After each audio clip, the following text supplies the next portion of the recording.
Welcome to a Delco Nerd Network podcast. I am your host, Anthony Ragucci, and here with a few friends from the Delaware County area, we get in the basement, we talk about a certain topic. Today's topic is going to be celebrating Guild Wars 2. Here to discuss, as always, taking a more producer role today. You know of him. You love him. The triple threat. What is... Oh, Chris Trio. I came in too early, Gooch. I always do. It's because you lose it. You leave a bit too much of a gap, and then I lose myself, and I want to jump right in. But everyone, I'm just trying to think. I know. I apologize. It's my fault. Thanks, man. Of course. Appreciate it. Of course. And we have an esteemed panel of guests today, in no particular order. He is one of the hosts, one of the Talking Script of the Talking Script podcast, hosted by Mad Realms, Jim Malthanis Carr. Malthanis, welcome back, my friend. Oh, I'm happy to be here. Thanks for having me back. Absolutely. Hailing from across the pond in Kyrtan, the Kyrtan Herald, AKA Fornax, welcome back. Thank you very much for having me. Thank you for coming on. And last but not least, the host of the hosts of Ask On podcast, one of them, Alona AKA OneBigPear. Pear, welcome to DNN. Thanks for joining us. Thanks. Yo, I feel like something cool people would say. Yo. Yo, what's going on? We're really setting the stage for this podcast. I love it. Yeah. With a yo. That's So my favorite. before we jump into Guild Wars 2, usually we like to, shoot the shit about what we're doing, playing, watching, whatever in. I don't think we really have too many guidelines as to that, but you can say whatever you want to say. Well, if you guys still need some time to think, I'll go first. I did get home from vacation recently. This is our first podcast post-vacation. I know, it's been a while. A couple weeks. Yeah, had some vacation time, actually. I was in Zion National Park in Utah. First time on the West. So that was interesting. Looked beautiful. Yeah. It's cooled down a little bit, like here. Yeah. Because over there, it was also 100 degrees. But was it as humid? No. But you feel like you're in like a food lamp. Like the sun cooks you. Yeah. It here the humidity kind of dissipates the sun a little bit. In the You east. really feel the sun is what you're saying in Yes. those states. Yeah. When you're out, no shade. No, when I was in Colorado, it was the same thing. It could be 99 degrees, but as long as you're in the shade, you're pretty good. But as soon as you get in that sun, yeah, you're cooking. And You didn't have your basement with you there. Correct. This basement is actually It's not key cool to at staying all. out of the sun. No, it really isn't. It's is the not hottest. cool. I just had to turn on an extra fan because it gets so hot. I'm all right. I don't sweat. I Trio's a sweat sweater. it. Yeah, I mean, I sweat at the least amount of heat. But no, I don't know why heat sinks in your house for some reason. It doesn't rise. Yeah, it's and in the winter it's cold down here. It's Yeah. not. Well, is it cool down Actually, I was here? gonna say it really isn't. So, Okay, because the heater's right behind yeah. I us. don't know. Maybe that is it. But it's sometimes I'm down here and I'm freezing my ass off. But yeah, that was fun. That was a week. Good to be back. First podcast back in the saddle. I know. It's crazy. I did watch some DC movies on the plane because that's my tradition is to catch up on DC animated movies. That's the way you do it. So I watched Crisis on Two Earths, all Justice League movies, Gods and Monsters, and Doom. Okay. Three Pretty good ones. Yeah. DC really doesn't miss with their animated content. They've been pretty consistent. For sure. Those are old too. Yeah, they are. They're 10 years old. I don't know if you guys know even what we're talking about with the DC. I am aware, yes. Yes, yeah. Do you know about this little thing called DC Comics, Detective Comics, How as it's known? the Snyder Cut? Ever hear that one? Snyder who? I don't know who that is. Zachary? Zachariah Snyder? I don't know. Yeah. But which one was your favorite out of those? it's between Gods and Monsters and Doom. Gods and Monsters is such an interesting That's idea. probably my favorite out So of those basically, really quick, the summary of that is pretty much Batman, Superman, and Wonder Woman are different people. So Superman is Zod's kid instead of Jor-El's. Yep. Wonder Woman is from New Genesis. She's not an Amazonian. And Batman is Man-Bat from the comics, Kirk Langstrom, except he's a literal vampire. Michael C. Hall plays him too. Yeah, so they we're just gonna redo these characters and make a cool. Justice League movie with them. It's really interesting. Yeah. But yeah, DC with their animated stuff, They're great. They're really good. In terms of game wise, still playing through Skyrim. We're talking about that next month on the podcast, so I'm not gonna say too much. I started and beat Wolfenstein Youngblood. What a trash game! Jesus Christ. When everyone said don't play that game, and I'm like, I'm gonna do it anyway, and I'm gonna get the. You're like, platinum. I should have listened. No, I have no regrets, but Yeah, I get only what got through the everyone's first saying like about level of that game. And I also played Firewatch and beat that. That was really like disappointing. I don't know if anyone's played Firewatch. It's Like a walking sim type. it's like game. a walking sim in like a national park. That's the okay. Yeah. Yeah, Yeah, you're like a park ranger, I think, or something, It's right? very cool, and then the game ends, and it's like, oh Like very abruptly. no, it's just like it just ends, and like nothing happens. Like it's not really spoiling anything, but It's just like, kind of just goes nowhere. This was cool. Like it was like getting all like conspiracy there for a second. It's like, nah, we're just gonna end. Actually, we're done. Yeah, I think it's on PlayStation and PC. It may be on Xbox. It may. It's definitely on Switch too. Oh, so it's probably on Xbox. Yeah, I would assume it's on it. Xbox. And I platinum Greedfall. Nice. Great little Eurojank RPG. If anyone's looking for a game to play in this that the drought pirate one? of a game. No, they're colonial looking. Oh. So they have like tri-corner hats. Ah. It's the colonial era. Like, what if colonizing America but with magic? Ah. That's Basically the easiest way. Well, you sold me on that one. That's interesting. I love the premise. It's so interesting because like I've never seen like a fantasy world kind of like take that as like, okay, like colonialism, that's the theme, like, and it just goes from there. It's interesting. I mean, Interesting. because you really only talk about it from like the real world perspective. No, of course. colonialism. It is. It's not one I would necessarily go with choice wise, but good for them if it's fun. That's awesome. Yeah. And the last thing I did, I just put this in there. I installed my M.2 on my PS5. I didn't break anything. Good job. I was really scared I was going to break that plastic that you have to push off the PS5. How to do get they on make it that difficult that you could break something? it? Like if you like because you really need to like give it some energy, so it doesn't feel like it's like It feels like you're. I know exactly what you mean. Like you're pushing so hard that you feel like It's you're like, breaking alright. it, but like but that's actually how hard it's you like need. all right, like there's a right way to do this, and I like put pressure on the right place and like pried it. I'm like, Yeah. oh, there it is. So I didn't break it. So Just delete some games, Gooch. yeah, that was like a $500 solid state drive on sale for like $160 on Amazon. That's a really good deal. Hi Oscar, bye Oscar. Do you have an OnlyFans account for your dog? We'd be happy to subscribe. He does have an Instagram account. My wife created one for him because otherwise her own Instagram account would be nothing but dog pictures. Fair. And that's it for me. Malthanis, what have you been up to, man? Sadly, far less Guild Wars 2 than I usually do. I've been playing Final Fantasy 14 with my wife. Nice. It's been nice to play something new, just to explore a new world. I do find myself missing the combat of Guild Wars 2 as I play through Final Fantasy. I don't think I'm going to feel particularly challenged by the combat system until I hit like a friend of mine from MMO Champion. She has me in her guild, and I feel like the only time I'll actually feel pressured by it is when she starts dragging me into the super high end like 8-man stuff in there. But I'm enjoying the story because I mean it's a Final Fantasy story, so it's going to be a decent ride no matter what. I've also been playing through the Tomb Raider trilogy. I am in like the first 5 or 6 hours into Shadow of the Tomb Raider now, in preparation because I heard they're going to do a 4th one. That they are. And that's honestly the new Tomb Raider series from Crystal Dynamics has been the best stealth assassin games I've ever played. Wow.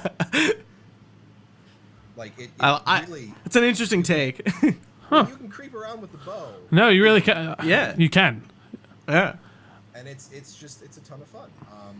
And it even gets crazier with all the extra like hiding mechanics and stuff you can do in the 3rd game.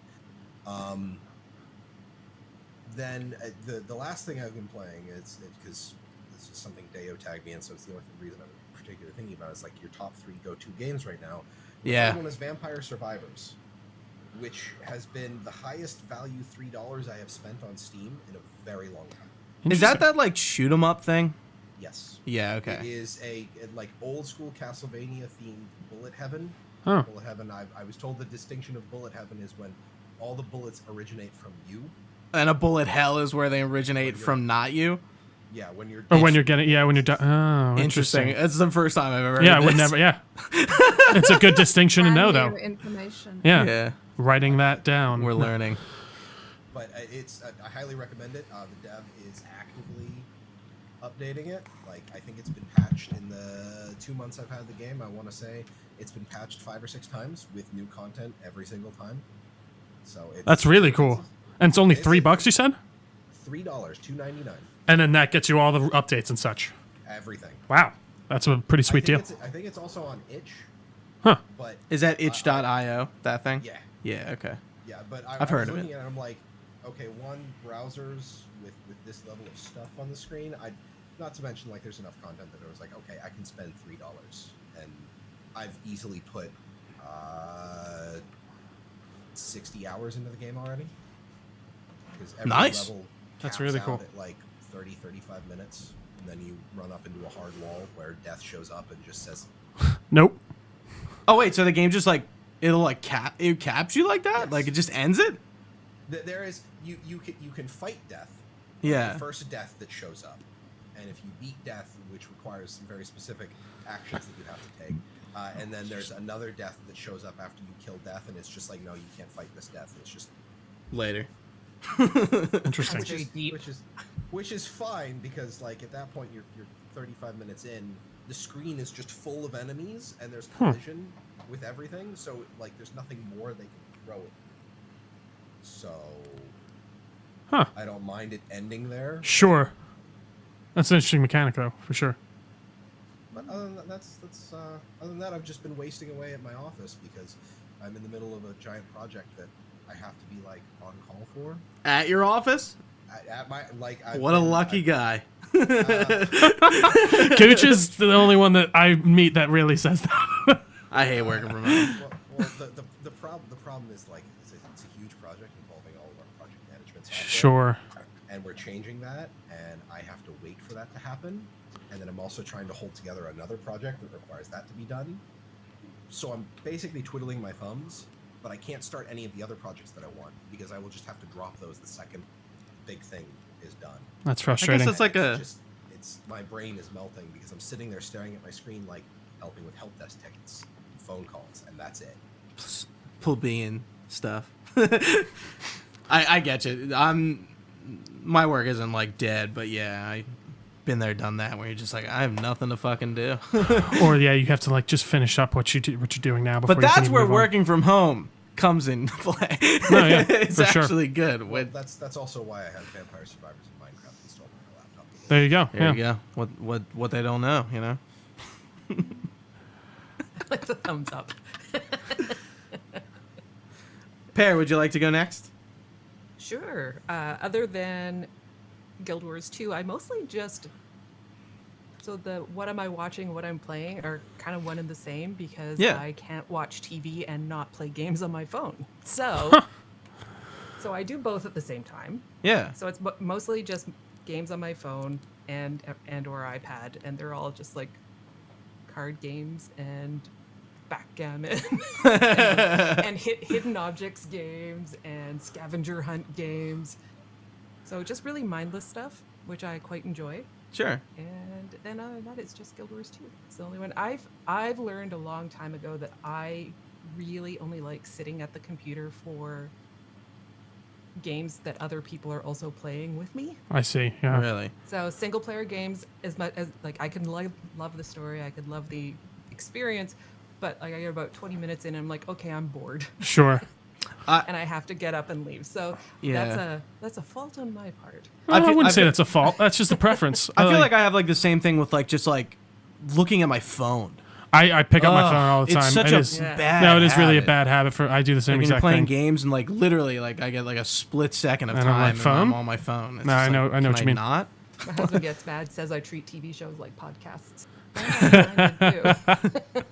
Oh But man. we do have a lot. There's so much good TV, and I'm watching all of it. So there's that. So this summer I'm not has gonna been go into hot each and every one. for TV. It really is. The shows we've reviewed, I think I've said that. I'm like, there's way too much fucking on right now, like way too much, and Yeah. it's all like really good. It is. And it's very annoying because I only have so much time. No, but I do like that we are in the way of like streaming. I like this part of streaming that gets out. It's released every Friday. Whatever show, I can watch that now whenever I want.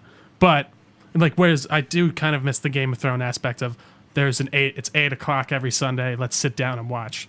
But Yeah, I mean that's Better Those are Call still Saul like for me. that. yeah, I guess There are there shows are. that they Yeah, do that with. that's true. And I usually the bigger ticket ones like Westworld and they still. that's true. It's funny. I haven't watched Westworld at all this season. And I think House of Dragons, the Game of Thrones prequel, Yeah, it'll probably is come gonna back be, to it too. Yeah. You know, it's so funny. Like nobody talks about HBO, the channel anymore. It's about HBO Max.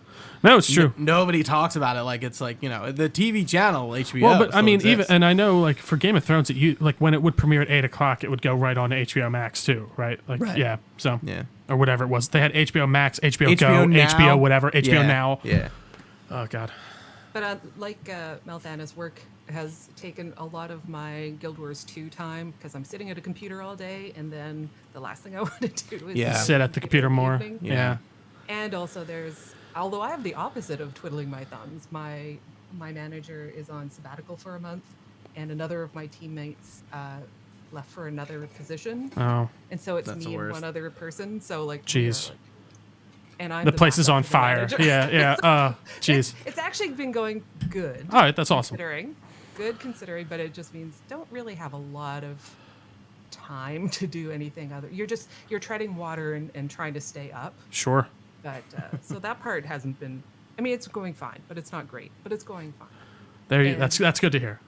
One Yeah. last thing, and it has nothing to do with what I'm playing, but Fenris, when you were talking about the game that you were playing that you didn't like, I don't know, it reminded me of this PS. Wolfenstein it was Youngblood. Yeah, it was Yeah. a PS3 game, because I always liked the PS2 style games like Baldur's Gate, Dark Alliance, and like the ones where I would like multiplayer with my friend on the couch, and all we do is smash barrels and loot things. Yes. And so when PS3 came out, there were very few games like that developed for it. And so I Yes. was researching which ones to get, and I got one, even though it's called Seven Sorrows, something. It was supposed to be very similar style, and I shouldn't have got it because one review was very accurate that said the eighth Sorrow was buying this game. And that review lives rent-free in my brain. And every time I hear someone talk about a terrible game, I always like the eighth Sorrow was buying this game. I've never heard of it. Maybe I've seen it. But like I bought it and it was not very good. yeah, I was like the title does not sound Oh. familiar at all. Gauntlet, Seven Sorrows. Oh, okay, yeah. The eighth Sorrow was buying the game. Hang on. You know what? Yeah, You know what sucks though? I played Dark Alliance recently. They like ported it, and it has not aged well. And I was Which really one? Is that the one where you have to rescue the kittens, or is that no the one where Champions of Norath one? the ones where you smash barrels and stuff. Well, no, there was a lot that were similar. Like there was Champions of Norath. There was Right. So Baldur's Gate Baldur's Dark Gate. Alliance was the one where you go to Baldur's Gate in the beginning and you get like mugged and you're in the Elf Song Inn at the beginning and you yes. My friend you liked kill watching rats. That should rats and barrels. Yeah. It was good. It was So, yeah, great that's- back in the day, and then I replayed it and I was like, oh, That's the the luster's worst. gone. There's It's nothing worse than going gone. back to an old game that you like loved. And I played it solo, Yeah. and there's no online co-op, which is wild. That they would release a game like that without it. There's local, not online. And I'm just like, That style of Interesting. game is way more fun when you have your friends sitting right beside you. yes. Then that's you're how I playing. played it, exactly like you did back in the day. Anyway, so I that's not what I was doing, but that just made me think of that. Anyway, I'm done. Fornax, you're up. Hello. What have I been doing? Like, so the latest thing that I've done that's like top of mind is I binge watched all of The Sandman. I'm on episode 3. It's probably heresy. We need to we need to. I haven't seen it. We need to review heresy. that. It's It's so DC. fun. I know. Like, but I'm I sorry. haven't seen it. Please go ahead. It's so fucking good. The first 3 episodes were so amazing. I need to watch more. It gets better. I mean, I know people. It's a British thing, and British things tend to be a bit shit. But this one, It's a British thing. Okay, I didn't know that. it is. Yeah, Well, I guess Neil, it was so. This was made in like this was produced in Britain and stuff like that, or was it shot? Oh, wow. Basically, the entirety of the cast, bar a few, are all Brits as well. Yeah, Is Neil Gaiman British? Yeah, yeah, he is. yeah, and yeah, No it's idea. absolutely phenomenal. It's absolutely phenomenal. Yeah, the visuals in it watched were it. insane. I really was blown away just by the first 3 episodes. I need to keep watching it. That's cool to hear. I'm glad you liked it. Yeah. In terms of gaming, I have been doing a lot of like super chill, super relaxed gaming, like Cozy Grove and Spiritfarer. Yeah, love. And this is like a new genre for me because basically I've only ever really played hardcore MMOs, all of them. SWTOR, Final Fantasy, Guild Wars, WoW. I was playing WoW when it released in 2005. And yeah, and Guild Wars 2. Guild Wars Prophecies when it The released original, as well. Yeah. But recently I've wanted to kind of take a step back from this more social aspect of gaming and get a bit zen. And Sure. these games, and I'm heading into No Man's Sky as well. Oh, The No first Man's time, Sky is so much fun. I'm normally about 4 or 5 years late to a game, so you know. I feel that sometimes like the backlog, like you need to let them cook for 4 or 5 years. In like spirit of what you're saying, I actually been thinking of playing Stardew Valley. Dude, you got to. It's so I think I good. need that in my life right now. That got me through quarantine. Genuinely, like I just got on there every day. Your farm. I took care of my farm. I got through like months in a day. Like I think I got through a season in a day, like a crazy person.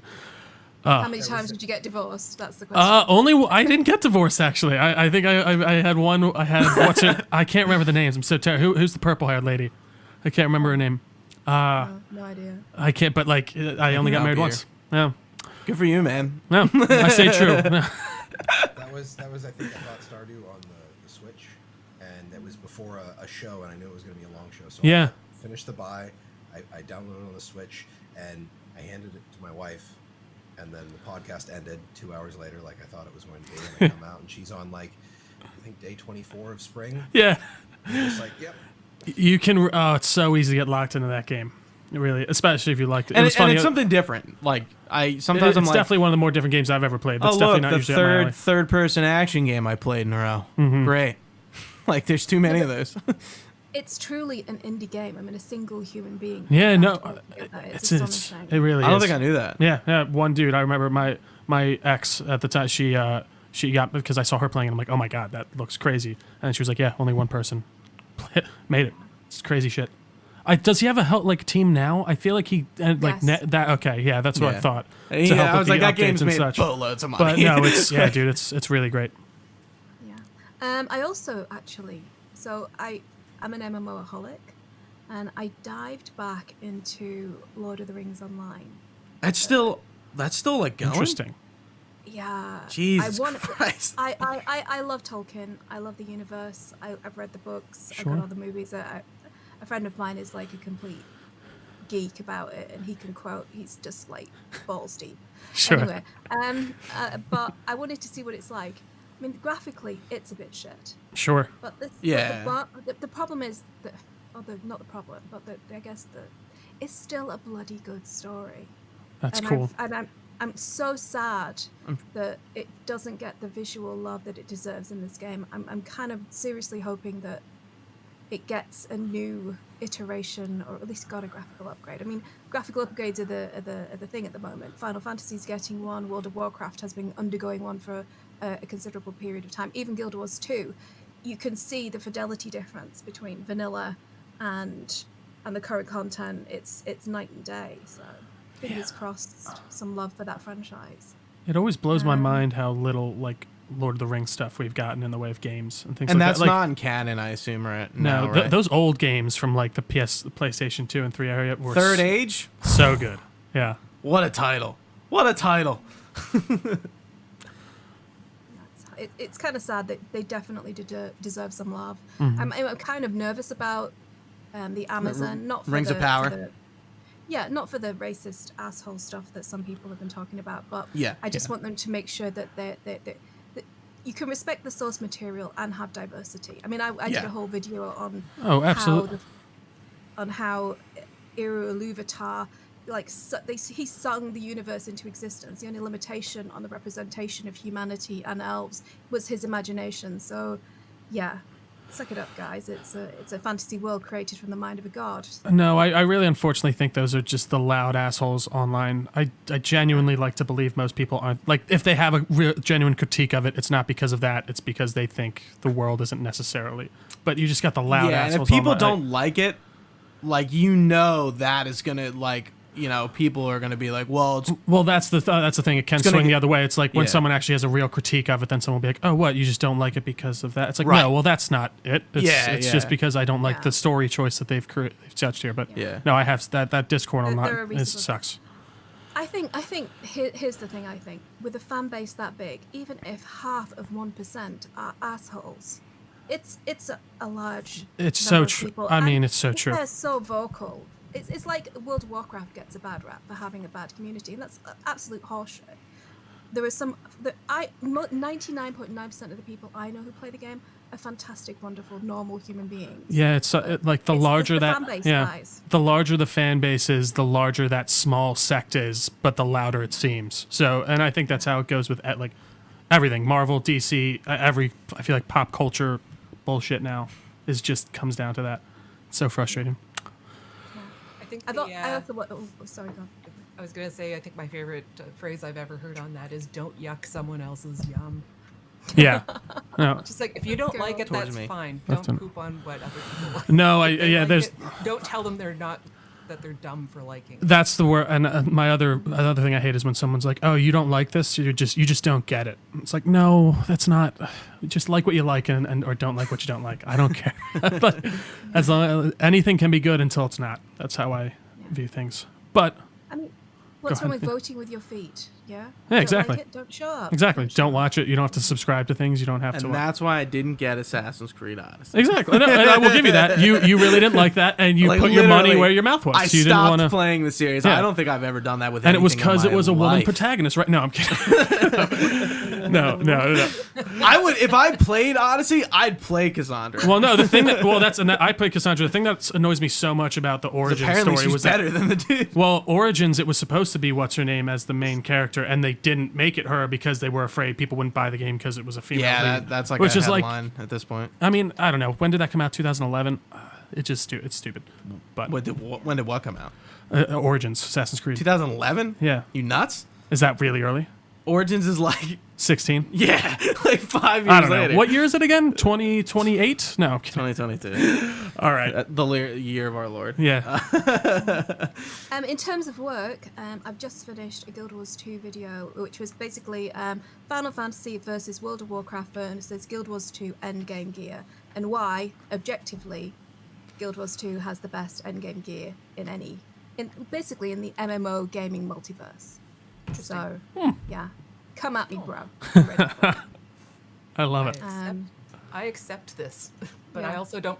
I've never not done endgame for any of the other games, so Yeah, I saw that. I have to watch. It's a long one. You might fall asleep. I am a bit boring, so No, be warned. no, not at I like a all. long video. Don't worry. I've watched a 7-hour Death Stranding video essay. I can fucking do anything. All I right. was gonna. Well, are you see with me? I do usually have it was on a the other few screen days. as I'm doing something else. 7 hours long. It's the longest YouTube video I've ever watched. Jeez. I watched my husband play that game, and it's just a walking simulator. It really I- is. Amazon at the end of the world. I was gonna bring up to you, like, I think you might like Death Stranding based on your chill atmosphere, because Death Stranding, it can get a little not chill, but it's I'm not Apparently gonna it's lie. pretty You showed me that therapeutic for game. people. I saw that game at first. I'm like, what the fuck is this? I'm never gonna like this in a Art. million years. And High I actually did thoroughly enjoy it. For like, there's much more to it than you would expect for just walking around. I was surprised, like and then how you much get of to it- the end. Well, and then And like that's they when the do start existential crisis introducing kicks more in. traversal elements, which again, it's a very different, unique game. I will give it that. I will absolutely give it that. No, that baby is just weird. It's very odd. Oh, you mean Lou right back there? Yeah, Lou. Gooch has a Lou back there, actually. I have the Death Stranding baby on. I think it's cut off a little bit. Oh dear. Yeah, Oh, what a it's- shame. Yeah, what a shame. Fine. I brought it home. My mom was like, "Is that a baby?" I'm like, That's what you definitely Mom, get questions it about. is." Yeah. Is that a child in a jar? Oh But gosh. other than that, I'm actually planning because I'm a disabled YouTuber. I've got a spinal injury and I've had a bit of a rough time for the past like 3 months, and I'm just getting back into the swing of things. So I want to start a new character on 14 and Guild Wars 2 and play the story from start to finish, and just kind of take it in and see how it stacks up now, because I haven't done that since, oh my god, I can't remember the Right. last time I actually I was gonna say went it's at it. yeah. I haven't done that probably since like I would say like 2014 or 15. Like legitimately go through Guild Wars 2 story. 2017. Yeah. 7 months ago, I made, before Path of Fire came out, I made a brand new character, and I was streaming it actually, although I failed at streaming. I did like a 2-hour stream, and then someone in chat said, "Is there audio with this?" And I did not have my mic on. What? So I was doing a silent stream for 2 hours. That's like doing a podcast and That's being so muted, funny. which Yeah. like It was you said. delightful. I was talking nonstop. That's. Like, it was That's I mean, hey, horrible. he kept the people in there apparently somehow, even with the silence. So I am not sure how that happened, but I had set rules for myself. Like I couldn't use outfits, I couldn't use mounts. I had to. I tried not to use any of the quality of life stuff that has come in. So it was just trying to play as vanilla as possible, and just play through the story. And if I came up to an event, I had to do it, even if I was not doing that, if I was doing on something else, but if an event was there, I had to do the event as well. And actually I experienced events that either I have never done or I haven't done in so long that I had completely forgotten about them. And the other rule was I could only use dies based on what level I am. So I can only use starter dies until level 10. And then once I hit level 10, I could do the next set. I have this whole thing, but I did 3 streams, only published 2 of them, and I have not done it since. But it was a lot of fun, and I do want to get back to it. So I do think you should do that, Fornax. I think it would be fun. I'm actually planning on like live streaming it and maybe like chopping it up and doing some content with it. Yeah. But Have your mic on. I recommend. yeah, definitely. that's a good one. Yeah, good tip. I feel like I feel so out of the loop. So I mean, I love the games, but I feel like honestly, because I haven't played them that much, I feel like a bit of a con artist making content about them at the moment because I haven't been like committed to them. So yeah, I've got to get my ducks in a row, get my house in order. But that's what I've been doing. I feel Yeah. that very hard, actually, for sure. Yeah, I've been meaning to get in that. I haven't played Guild Wars 2 all summer. I was like hardcore into it from End of Dragons until like, and I just kind of just like sold, I just other games were coming out. I was slowing down on that, and I've kind of let myself do that more with Guild Wars 2 because there was a time where I like just played every day and found something to do, and I became very jaded about the game. Which I'll probably bring up. There is like Guild Wars 2. It's you bought it. It's always going to be there for you. You just Right, I don't have to worry about a sub fee.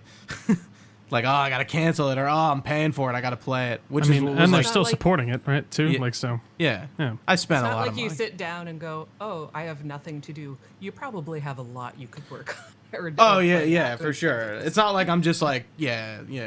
I'm doing other things, and that's the good I thing actually- about Guild Wars. I forgot to mention, true to me, I always forget to mention when it was my time to talk, that our show, Host Ascalon, has been on sabbatical basically for the summer, just because summer. Yeah, Sure. No, yeah. yeah. I mean, we We all need the vacays every once in a while. Yeah, I mean, like this summer we've been. I feel like I am now just slowing down for the summer. I feel like since the spring I've had so much going on. Summer will do that.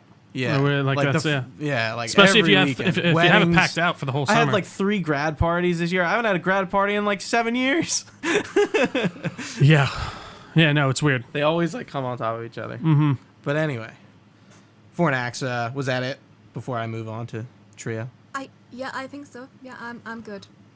Any The last- questions? Let me know. All right, here. No, I'm kidding. What have I been playing and watching? I have been watching Sandman, obviously. I won't get too much more into that. Just watch that. I think it's very good. What else? I started Star Trek Strange New Worlds because I've been very interested. And I really enjoyed the first Something episode. about the idea of that show really gets me going. No, it is. I mean, I'm not a Trekkie by any means, but from all accounts, it seems to be a return to the form of like What a cool new planet idea. every week. What? What a cool idea. No, it is. Well, and it's so funny because I was like talking to my dad about it. He loves Star Trek.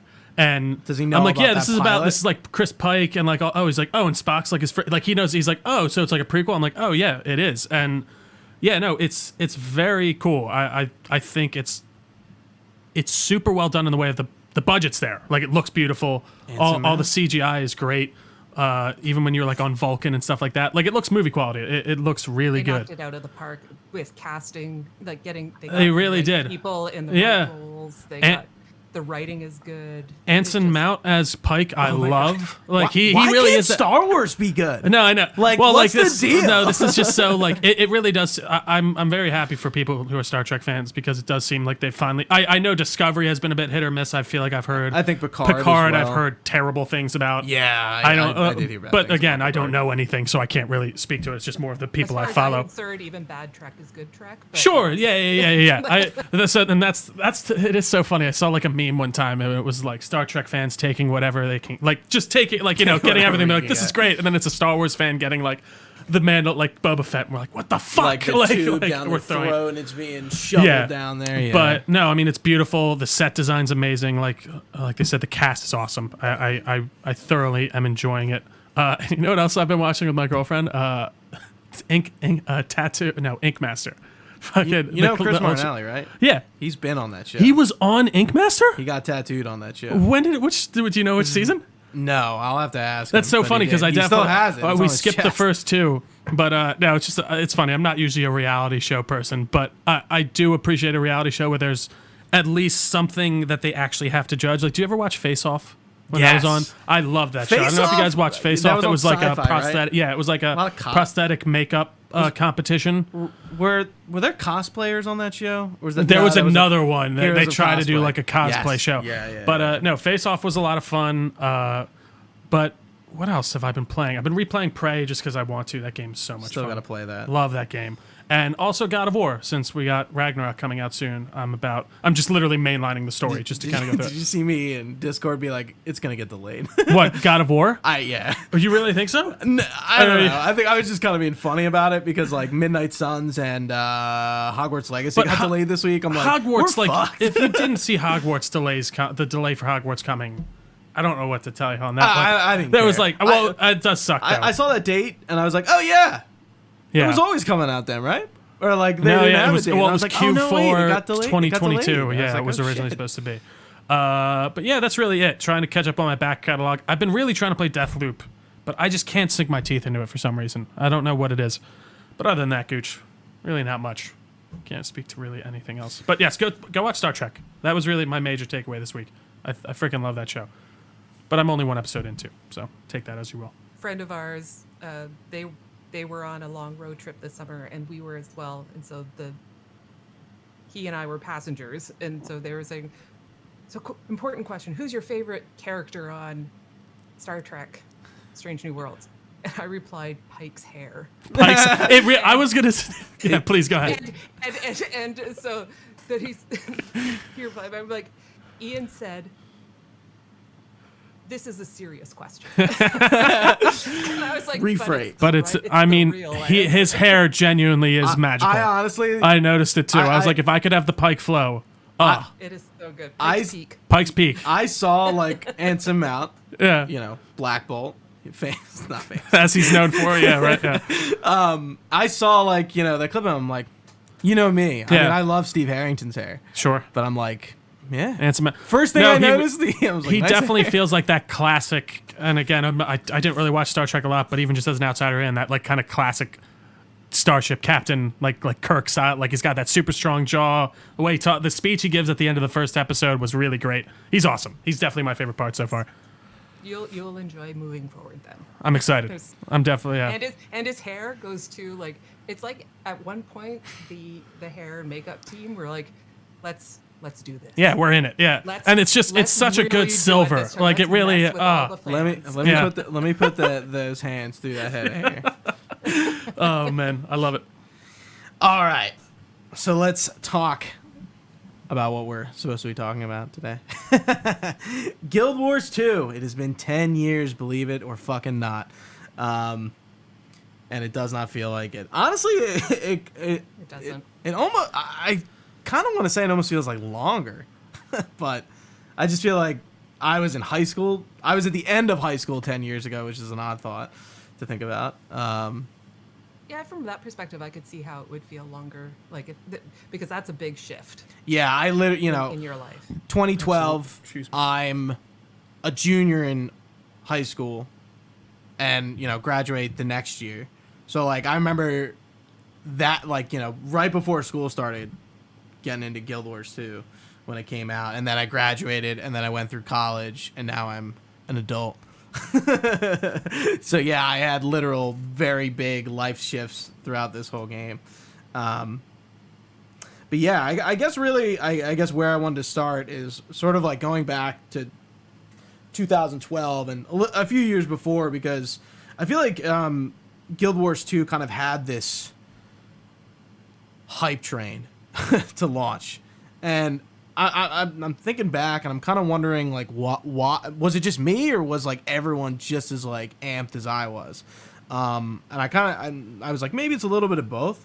And then to loop into that, because I don't know if everyone played Guild Wars 1, and if you didn't, how'd you find out about Guild Wars 2? So those questions kind of come together, or if, like, if you did play Guild Wars 1, obviously, how you heard about Guild Wars 2. But whoever wants to start, go for it. How'd you find out about Guild Wars 2? Well, I played Guild Wars 1. I picked it up on a whim at a GameStop. I could only play it at my father's house. My parents were separated because my mother had 14.4 AOL dial-up.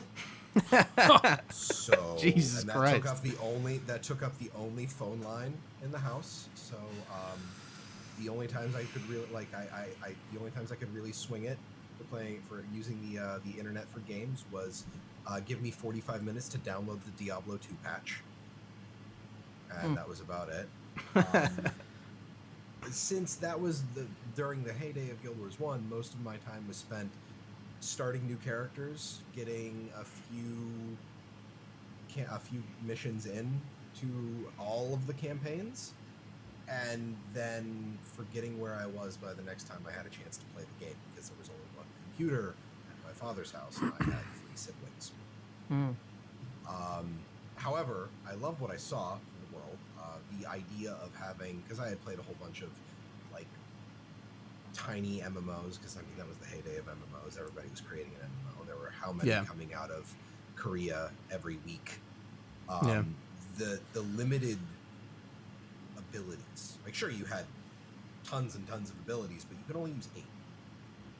And combined with the skill points that you had to slot around, and how you could change things anytime you were in a hub, it made it more interesting to play. And it just felt better than doing anything in like the stuff that was trying to clone World of Warcraft. Right. Guild Wars 2 I found out about from a friend of mine who was in my WoW raiding group. It was just basically a circle of friends from college, and we started raiding WoW together, and he had his bear army, where after they created the hero system in Guild Wars 1, I believe it was Nightfall, where you could have your own characters Yes. be your heroes. Mm-hmm. He had rangers that all had polar bears, and it was just a full party of rangers with polar bears. And that was just what he would run around with, and apparently it wasn't fast. It was kind of like a lot of open world builds in Guild Wars 2 right now. It wasn't fast, but boy could it survive, and you got through stuff eventually. So we started playing that. We started playing Guild Wars 2 when it launched. My account, my wife created it for me. She bought the account for me while she was working at a hotel. She was working front desk at a hotel. She did not, as you could hear, she did not like that job. So she sends me a message. She's like, "Here's your login info. Change your password." I'm like, "Oh, Very cute." Because August 23rd is my birthday, so she bought me the account for my birthday. Oh, nice. And I started playing, and I got killed by a level 22 deer in Kessex Hills. Nice. Level 20 human elementalist. And I'm like, oh, level differences really do matter an awful lot. And then I think we stopped playing right around the time we all got to story mode for Ascalonian Catacombs. And it took us 6 hours to finish that dungeon because none of us had any idea what we were doing. Oh yeah, goddamn! I remember those days. Holy shit! Yeah. Not AC, but Ara Path 3. I don't want to talk about it. We tried that on a guild night like within the last few months, and we had to like literally like just back out of the portal at the end. It was like, nope, this is not Jesus. getting done. Yeah, but when the game first launched, you could just death run it. You could just spawn and run back to the boss and spawn and run back to the boss and spawn. They stopped all that. So Yeah, I haven't run any of those dungeons in years. It's been since I've run a dungeon. I haven't needed to. Yeah, Pear, how did you find out about Guild Wars 2? Were you a Guild Wars 1 player? Yeah, I remember seeing Guild Wars 1 on the shelf, like when, well, it wasn't named Prophecies at the time, but when Prophecies launched. And I, thinking, no sub fee, who are they kidding? It's just going to be like children who are idiots in chat. I don't want to deal with any of these people. And so I didn't even really think about it for a while. And then obviously Factions came out, and then shortly after that, Nightfall. And it was Nightfall that hooked me in. The box art for it was chef's kiss. Yeah. Loved it so much. And so I played it, and I just fell in love instantly. And my fears were unfounded. The community was fantastic. Mm-hmm. And I played through that and loved it so much. I actually went in reverse. Then I got Factions. Oh, wow. Okay. And then I got Prophecies. Huh. And it's funny. I love them. I've loved them all three, and then they were great. I think my preferred order, and I'm not going to include Eye of the North in this because it's really the only actual expansion, because the other three are standalones. Yeah. I would say Nightfall, Prophecies, then Factions. Not to say I don't like Factions. It was fantastic, but that's the order for enjoying the story and everything that it was involved with. But Nightfall was just so good. I often describe it more like the Goldilocks and the Three Little Bears. Like, I found Factions too hot, Prophecies too cold, and Nightfall is just right. And they nailed it. And then, of course, Eye of the North was so good. And I think I knew about Guild Wars 2 because when Eye of the North was coming out, they also showed some stuff from the canceled Utopia project. And I was really bummed because it looked so cool. I really wanted Utopia. I thought that would have been great, but how they did Eye of the North as the bridge, because they were making a new game, Guild Wars 2. And so I was following the news for Guild Wars 2 since 2000. Is it 2007 or 2009 they announced it? 9, I think it was. I mean, yeah, I was like, if you want to Google it, but it had to have been. It was before I was in high school, and I was in high school in 2009, and I feel like I knew about it before then. But then while I was in high school, the news it ramped. for 5 years. Yeah, It was 5 years that I was following the news for Guild Wars 2 to come out. So. Blaze tells us 2009. I believe Blaze. 2009? Thanks, Blaze. Yes. Began So- development in 2006, first announced to the public in 2007. I was right. Chat's wrong. Got him. So, because I think it was announced at pretty much at the same time as Eye of the North was launched, because they explained why they were doing Eye of the North rather than the Utopia Yeah, campaign. yeah. So anyway, that's how I found out about Guild Wars 2. Fornax. Well, so I was playing World of Warcraft, but I kind of got the taste for MMOs, and so when I heard about Guild Wars and Prophecies, well, it wasn't Prophecies then, but as you said, but I completely went for it. But I was living out in Cyprus at the time, so it was a real ball ache to get the discs, the old-fashioned discs. Yeah. Put down Still have my a while copies. ago. Yeah, ditto. So yeah, I played through it. I loved it. Nightfall is my favorite. Absolutely. Yeah. It's got the best story, I think. Abaddon, I mean, come on. I'm also it's just pro amazing. Cormier. Yeah. Cormier Cormier's gets cool. a lot of shit. Yeah. I always liked Cormier. Yeah.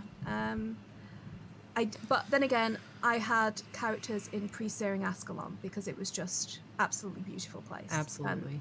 And yeah, it's also amazing that you can have a character and just not play the rest of the game if you want to, just explore that one area. It's quite. And there's an achievement for it. Yeah. Absolutely. Never Yeah. got that. It was something Me I neither. tried to do, but I never did. I still have a I feel character. like, go ahead. No, I was just saying I also have a character sitting in pre-searing trying to get that, but just languishing. Sorry. I But- know Fornax mentioned Abaddon, and I know Deo is feeling like a tremor in the force about somebody else being pro Abaddon. He has a bit of a boner for that god, doesn't he? It's quite fun.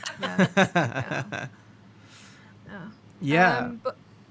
Yeah. So I played it on and off. I was playing, but I was like habitually just playing MMOs. I just like climbed in there and closed the doors around me and like, fuck the real world. This is so much more understandable. I like this. And so that's what I did. And then I was actually in a like a SWTOR guild, a role playing guild on SWTOR when news of Guild Wars 2 started leaking out, and we as a guild moved over from SWTOR to Guild Wars 2. We were in it was called the Red Lion Syndicate, and that's actually where my whole channel started there, because we were doing all sorts of role-playing events, and I was making newspapers and newsletters and loads of Nice. art and stuff. Yeah. The Kyrtan Herald is actually from Guild Wars 1. It was like an NPC that would Yeah. come to Lion's Arch, tell the news. And I took up that mantle, and then I started making content like around the role-playing community and around Guild Wars 2 role-playing. Like there's a massive forum still that's full of role players, and then it kind of evolved into the channel that I play now. That I play. It's true, actually, I do play. that I run now, and yeah, it's cool. That's my journey. Yeah. Nice. So I got Guild Wars 1 at the humble age of, I guess, how old are you in 5th grade? 10? Shut up. I have no idea. No. So, I found World of Warcraft, and my parents weren't really cool with me putting in the old credit card to play a game. So Guild Wars 1 it was, and I started with Prophecies, Factions, Nightfall. I didn't get Eye of the North actually until I was in high school when Guild Wars 2 was kind of ramping up and the Hall of Monument stuff came out. I'm like, you know what? I've never played Eye of the North, so I'm going to go back to do that. But yeah, I've been playing Guild Wars more or less most of my life at this point, which is really strange to say. Yeah, I started at the beginning, and as soon as Guild Wars 2 was announced, I was on top of it, and I was like, holy shit, this is going to be incredible. And that was like the last. I did want to bring up sort of like Guild Wars 2 was part of like the last wave of like legitimate like MMOs. I mean, and we have games like Destiny and sort of, live service hybrid MMO type games that are coming out, but not like, we really haven't had like many MMOs launch since SWTOR, ESO, Final Fantasy 14, Guild Wars 2, WildStar. There's probably like a few others that came out in like that time period. Poor WildStar. Yeah, poor WildStar. The only casualty, I think. I don't know. Terra maybe is another one, and Rift. Rift was a little bit before that, though. They both still technically exist. Would City of Heroes fit in there? That would be like in the Guild Wars 1 era, I feel. Was it? Was it? Yeah, it was. Yeah, I guess. It's Yeah, I it's pretty guess. old. I think it was like early O's, right? Yeah, but yeah. So, okay, cool. I didn't know if we all played Guild Wars 1. It's always interesting to hear when people, don't play Guild Wars 1, and then like, how do you find out about the sequel to the MMO you didn't play, and how do you get into that? For my friends, they learned about it from me. Yeah, I sort of like going into Guild Wars 2, I recruited every fucking able-bodied person I could to play Guild Wars 2. Trio had a stint in it for a little while. I was like the Herald of my school. Like, I started a Facebook group. Like, I tried to get so many people to play this game, and a lot of them played for a little while, the first few months. And only one of those people is left standing. One of my friends from high school, Mike Lasachi, who's been on the podcast before. He's like the only person who still played Guild Wars 2 from like the people we knew in high school. But like all those people, all those real life friends, dropped off, like Dropped almost like flies. instantly. But and that kind of thing happens once you get into a new game and you get people in, and then like you see who really is into it and who is not. If it's not your game, it's not your game. Yeah, and MMOs are like a different breed, They're not like normal games. And maybe not understanding that, or not being like wanting to be like, all right, I'm probably going to play, I'm going to play this game for like, not the rest of my life, but, it's going to be something I'm going to play a few times a month, every day, every week, I feel like there's like an unwritten rule that sort of comes with MMOs a little bit. It's like a second job. Yeah, it definitely is. So I guess the next sort of question I have is like, what made you excited about Guild Wars 2? And I wanted to bring up that manifesto video that they made that I think really started this Guild Wars 2 is different than World of Warcraft train that I think started slowly chugging, that this game was not going to be a WoW clone, and they let you know exactly how it wasn't going to be a WoW clone. And you had developers up on the screen, Colin Johansson, I think Gail Gray's in that video, Ruby might be, I'm trying to remember off the top of my head who's in that video. But, they were showing gameplay, like, it was actual gameplay. Like, even the teaser trailer had actual gameplay. Wait, did it? No. Or there's the very first video they The ever class. put out where it looked like exactly like WoW. I'm trying to wow. I know that... Do you remember that one? It looked exactly like WoW. No, I don't. What? Yeah, it was very early. It was... Was it like alpha? Like before the teaser trailer? Oh, wait, am I thinking Guild Wars 1? That might have been Guild Wars 1. I think you're That thinking was, Guild Wars like, 1. The actual Guild Wars. Yeah. were, like the whole Point thrust of it. the- Yeah, it's a super, super, super old... It's actually kind of hard to find. The quality of the video is not good.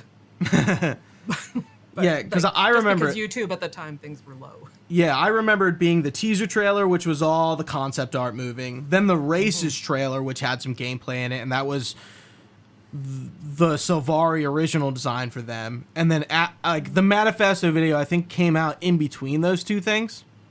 I'm pretty sure. And I then still want that social integration with So- my phone. I'm still sad that we don't have that. oh my god, I forgot about that. Well, now you're going to be angry about it because it would have been great. I always like that kind of stuff. That It's it's supposed to be a phone app? Yeah, and so you could talk with your guildies, like who are in game when you were. I guess you could do that with Discord now, so it's not a big deal. But you could, I think part of it was you'd be able to see where they were in the map, and what sorts of things they were doing. In the trading post, if I remember correctly, maybe I know, can't remember if that was. yeah. It's funny because Guild Wars 2 said they were going to do it, and WoW just went and did that. Yeah. I was gonna say WoW definitely did it. And I know they have the Armory app as well. I'm not sure if those two are the same thing, but I know the Armory app was a thing at one point in time. I find it funny that you bring up the manifesto. I didn't know that video was a thing. Oh, it's like a work of art. Until we started doing the podcast. What? The proto version of Talking Script was tinfoil and table flips. Yeah. That was released during the Silver Wastes era of the story at the tail end of season 2. I didn't know about the manifesto until I think it's actually on YouTube from the original audio only versions of the show. Yeah, so and anytime somebody mentions it now, I hear Colin saying, "Oh, swing a sword." nice. Swing a sword. Yeah. And the centaur, the explaining events and for those who don't know and explaining it to Trio, imagine a game is just giving this really general idea of how their game is going to be and telling you why it's going to be different from World of Warcraft, which is the staple. Sure. But not obviously saying that. Sure. But no quest, they're getting rid of quests and they're doing live events where the world is living and if you don't defend the town from the centaurs, another event comes from that, but if you succeed, another event comes from that, and they really lined it out successful well. Too. Yeah, I mean all that stuff is in the game. I mean, Hearts I don't think aged well. In my opinion, I kind of missed quests in Guild Wars, but I think the Hearts kind of do their job. But anything more than that is where the issue sort of comes in. But what was the initial thing that obviously about Guild Wars 2, but what did you see? What was the first thing you saw that we were like, holy shit, this is gonna be incredible? Jumping. You could not jump in Guild Wars 1, yes. Jumping was next level shit. Well played. Yeah. What are you talking about? You can jump in Guild Wars 1. With the emote. Slash jump. Jump, Slash yeah. jump. Slash jump. That and going into water. I honestly think that a lot of people sleep on the underwater in Guild Wars 2. It is phenomenal. It's good. It's just kind of like a gimmick thing, and then everyone piles on the gimmick, right? I don't think it. Well, I don't think it's gimmicky. But even the subtlety of coming out of the water and then there's water droplets on your screen, aesthetically. Maybe I should rephrase the I love gimmick that. of the water combat, not going into the water. The combat in the water, I think, is something that people kind of got on top of. I knew what you meant. I think Okay. it's fine. I like 3D space combat. It doesn't bother me. So Yeah, I quite enjoy it too. I think it gets a little too much flack. So I would say those two were probably what I found more exciting.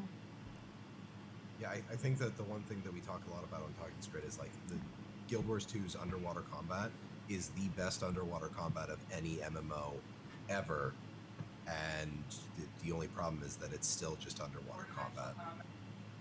Yeah. Yeah, and it's awkward, but it's still really well done. Yeah. For me, it was playing a dual dagger elementalist because I picked up an elementalist thinking it was going to be a mage, not some kind of ninja flipping around all over the place. Yeah, a mage using a melee weapon was unheard of, right? Not being forced to make use of a staff constantly was just mind. And then what an idea! I remember playing Mesmer, and I'm like, wait, greatsword is a ranged weapon? What? Yeah. So I think it was specifically dual dagger elementalist that really spoke to me, and then the thing that really solidified the event system for me was Shadow Behemoth. Yeah, in Queensdale. Because I walked into the swamp and I saw all these people, and then the camera pulls back and the Shadow Behemoth rears up out of the swamp, and I just kind of had one of those. Oh. You're fighting this dungeon level boss, end game level boss in the starting zone. It was again unheard of, and that you can actually fight. WoW had some of those wandering world bosses, and they would just fuck you up. You couldn't actually fight them. Quietest Fell Reaver. Oh my god.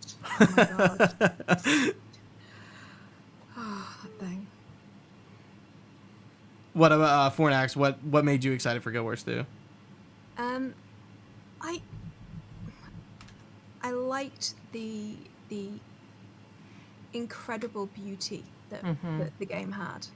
I've been playing a lot of, at the time as it was releasing, we've been playing a lot of SWTOR, and SWTOR is actually a decent game. It's a decent solo RPG story with multiplayer elements. It's not really an MMO, but it's a bit Minecraft, the MMO now, isn't it? And it's a bit ugly. It's not. It doesn't have the. And I liked the art style. I like the fact that they were trying to break the mold. I like the fact that they were trying to like shatter the Holy Trinity and give players more freedom and more agency.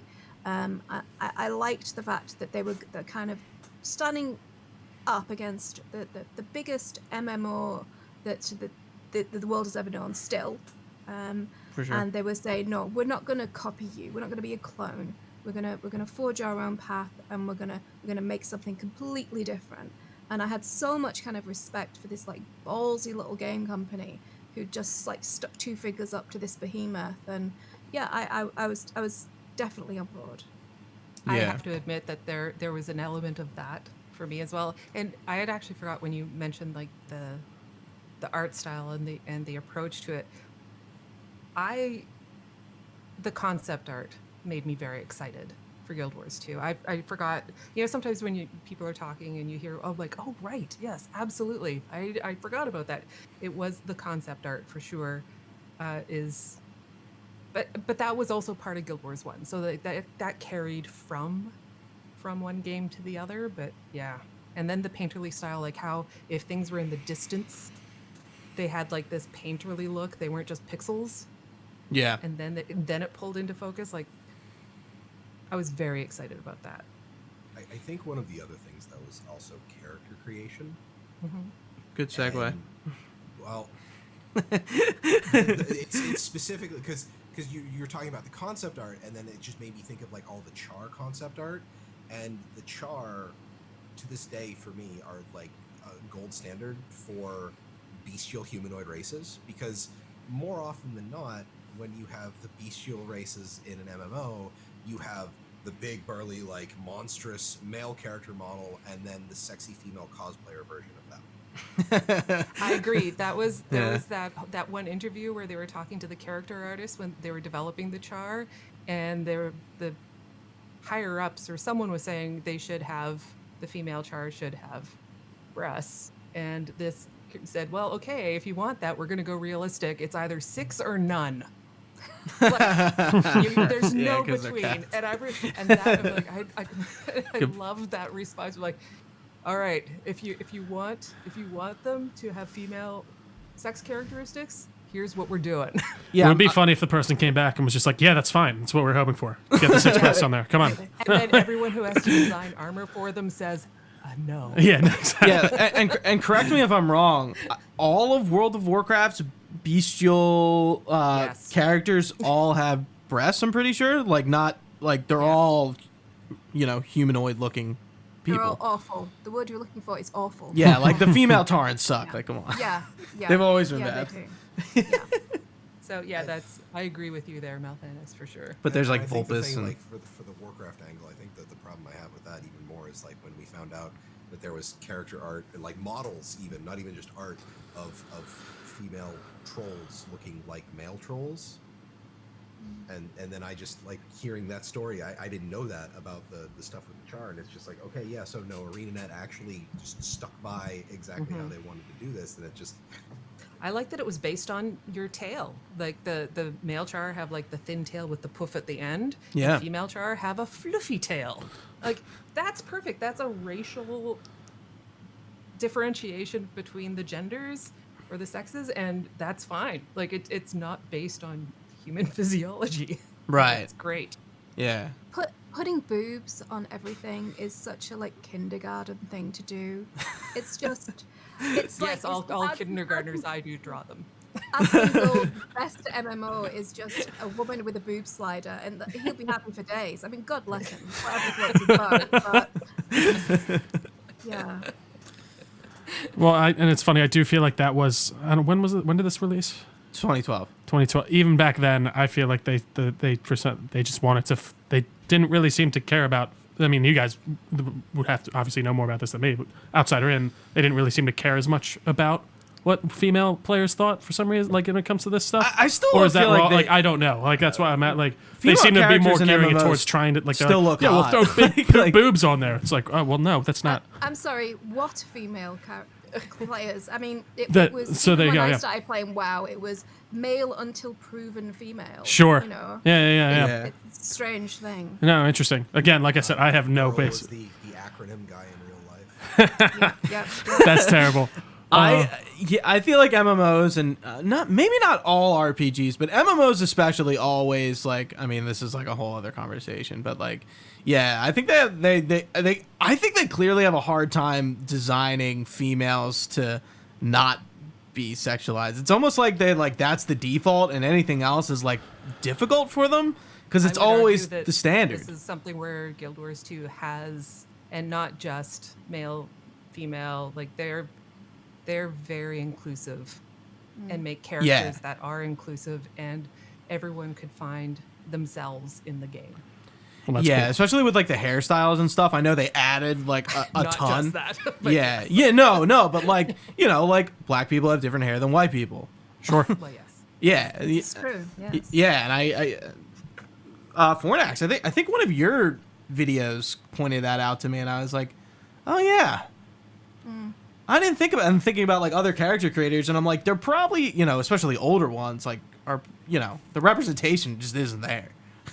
Nope. No, for sure. Like No. even with this game like Skyrim, like I've been playing Skyrim, I'm like, these characters suck. They all look kind of bad. Well, I mean, it's a 10 year. That's And also 11. But like, I do think and Skyrim that's around had the pretty same good representation. period of, yeah. of time, and I'm just like, I guess I don't know. I'd have to look back at it. I don't know.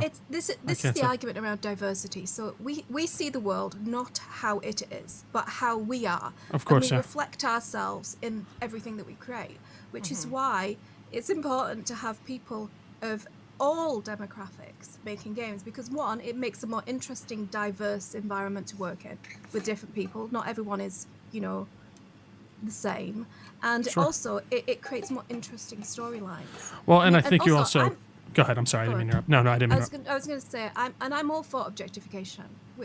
It's fine. I just want equal opportunity objectification. Sure. And Because I was going to say, there are probably some pretty slick looking dudes in that too that are just yeah. fucking Equal buff as hell opportunity and like they look amazing. But yeah, that makes sense. That totally makes sense. yeah, so I'm demi and bi, so I get the best of all worlds.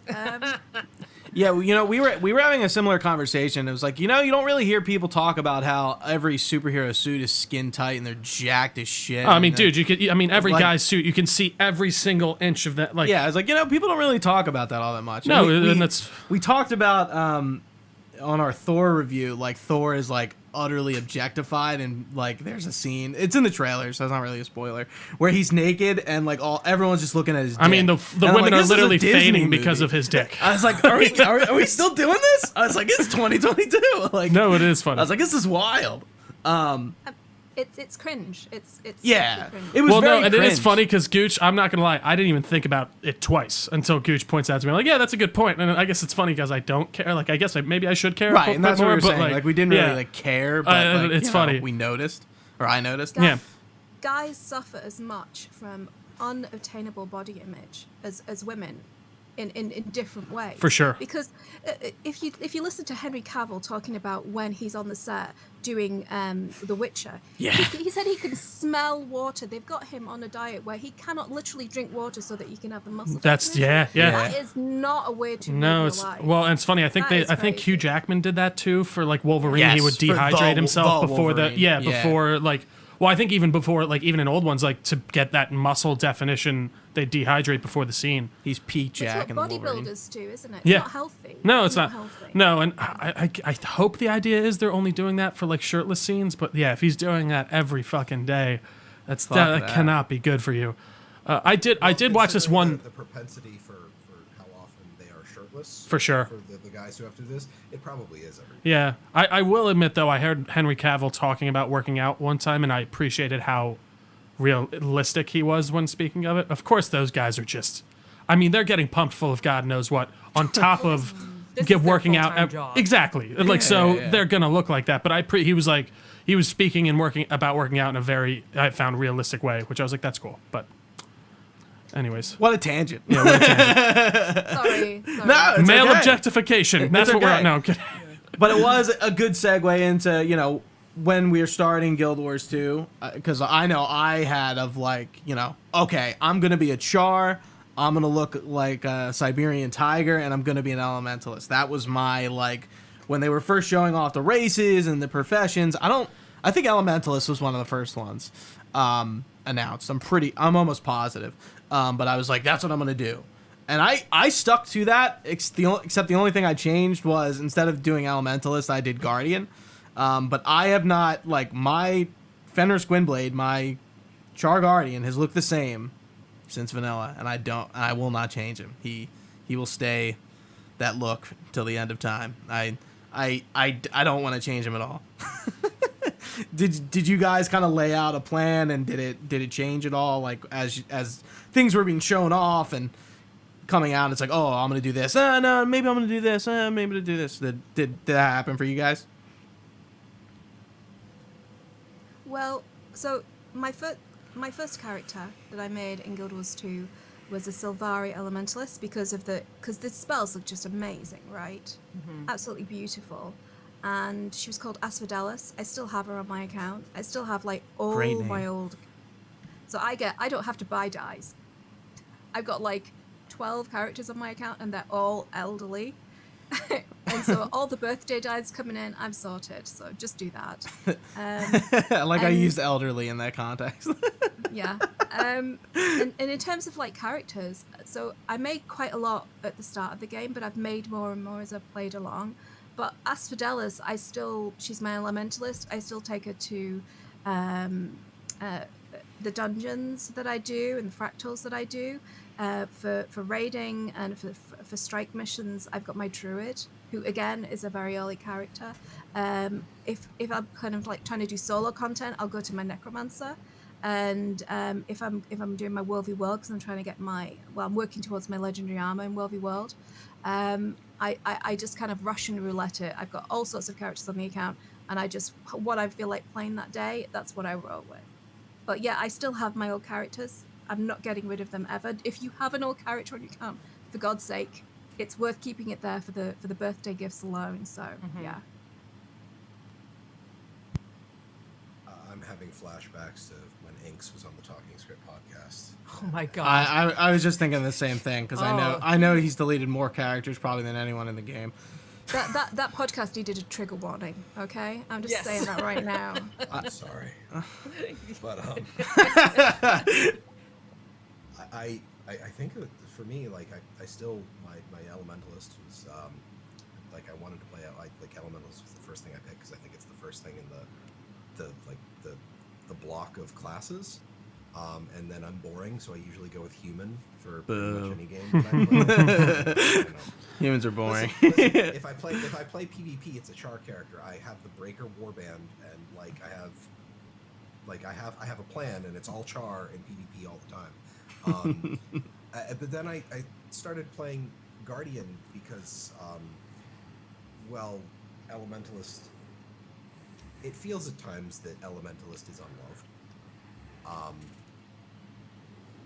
Looking at the patch note, the preview patch notes for the 23rd, there is a whole lot of love coming towards Elementalists, and I was looking through it, and I'm like, oh, just straight up buffing like my raid DPS Tempest build for just literally nothing. Everything I do is just all there, and it's just great. So maybe I'll be able to play Vincent again. But I switched over to Guardian again. Human, I know. I'm sorry. I shot myself in the foot with that one because for whatever reason, the human male body type that I chose is the one that gets the gigantic gauntlets and World of Warcraft shoulder scaling. So finding literally any gauntlets or shoulders that look reasonably scaled on my character is awful, but still I enjoy playing Guardian an awful lot, and all the Firebrand nerfs are deserved. No, see, that's where you're crossing the line. Yeah.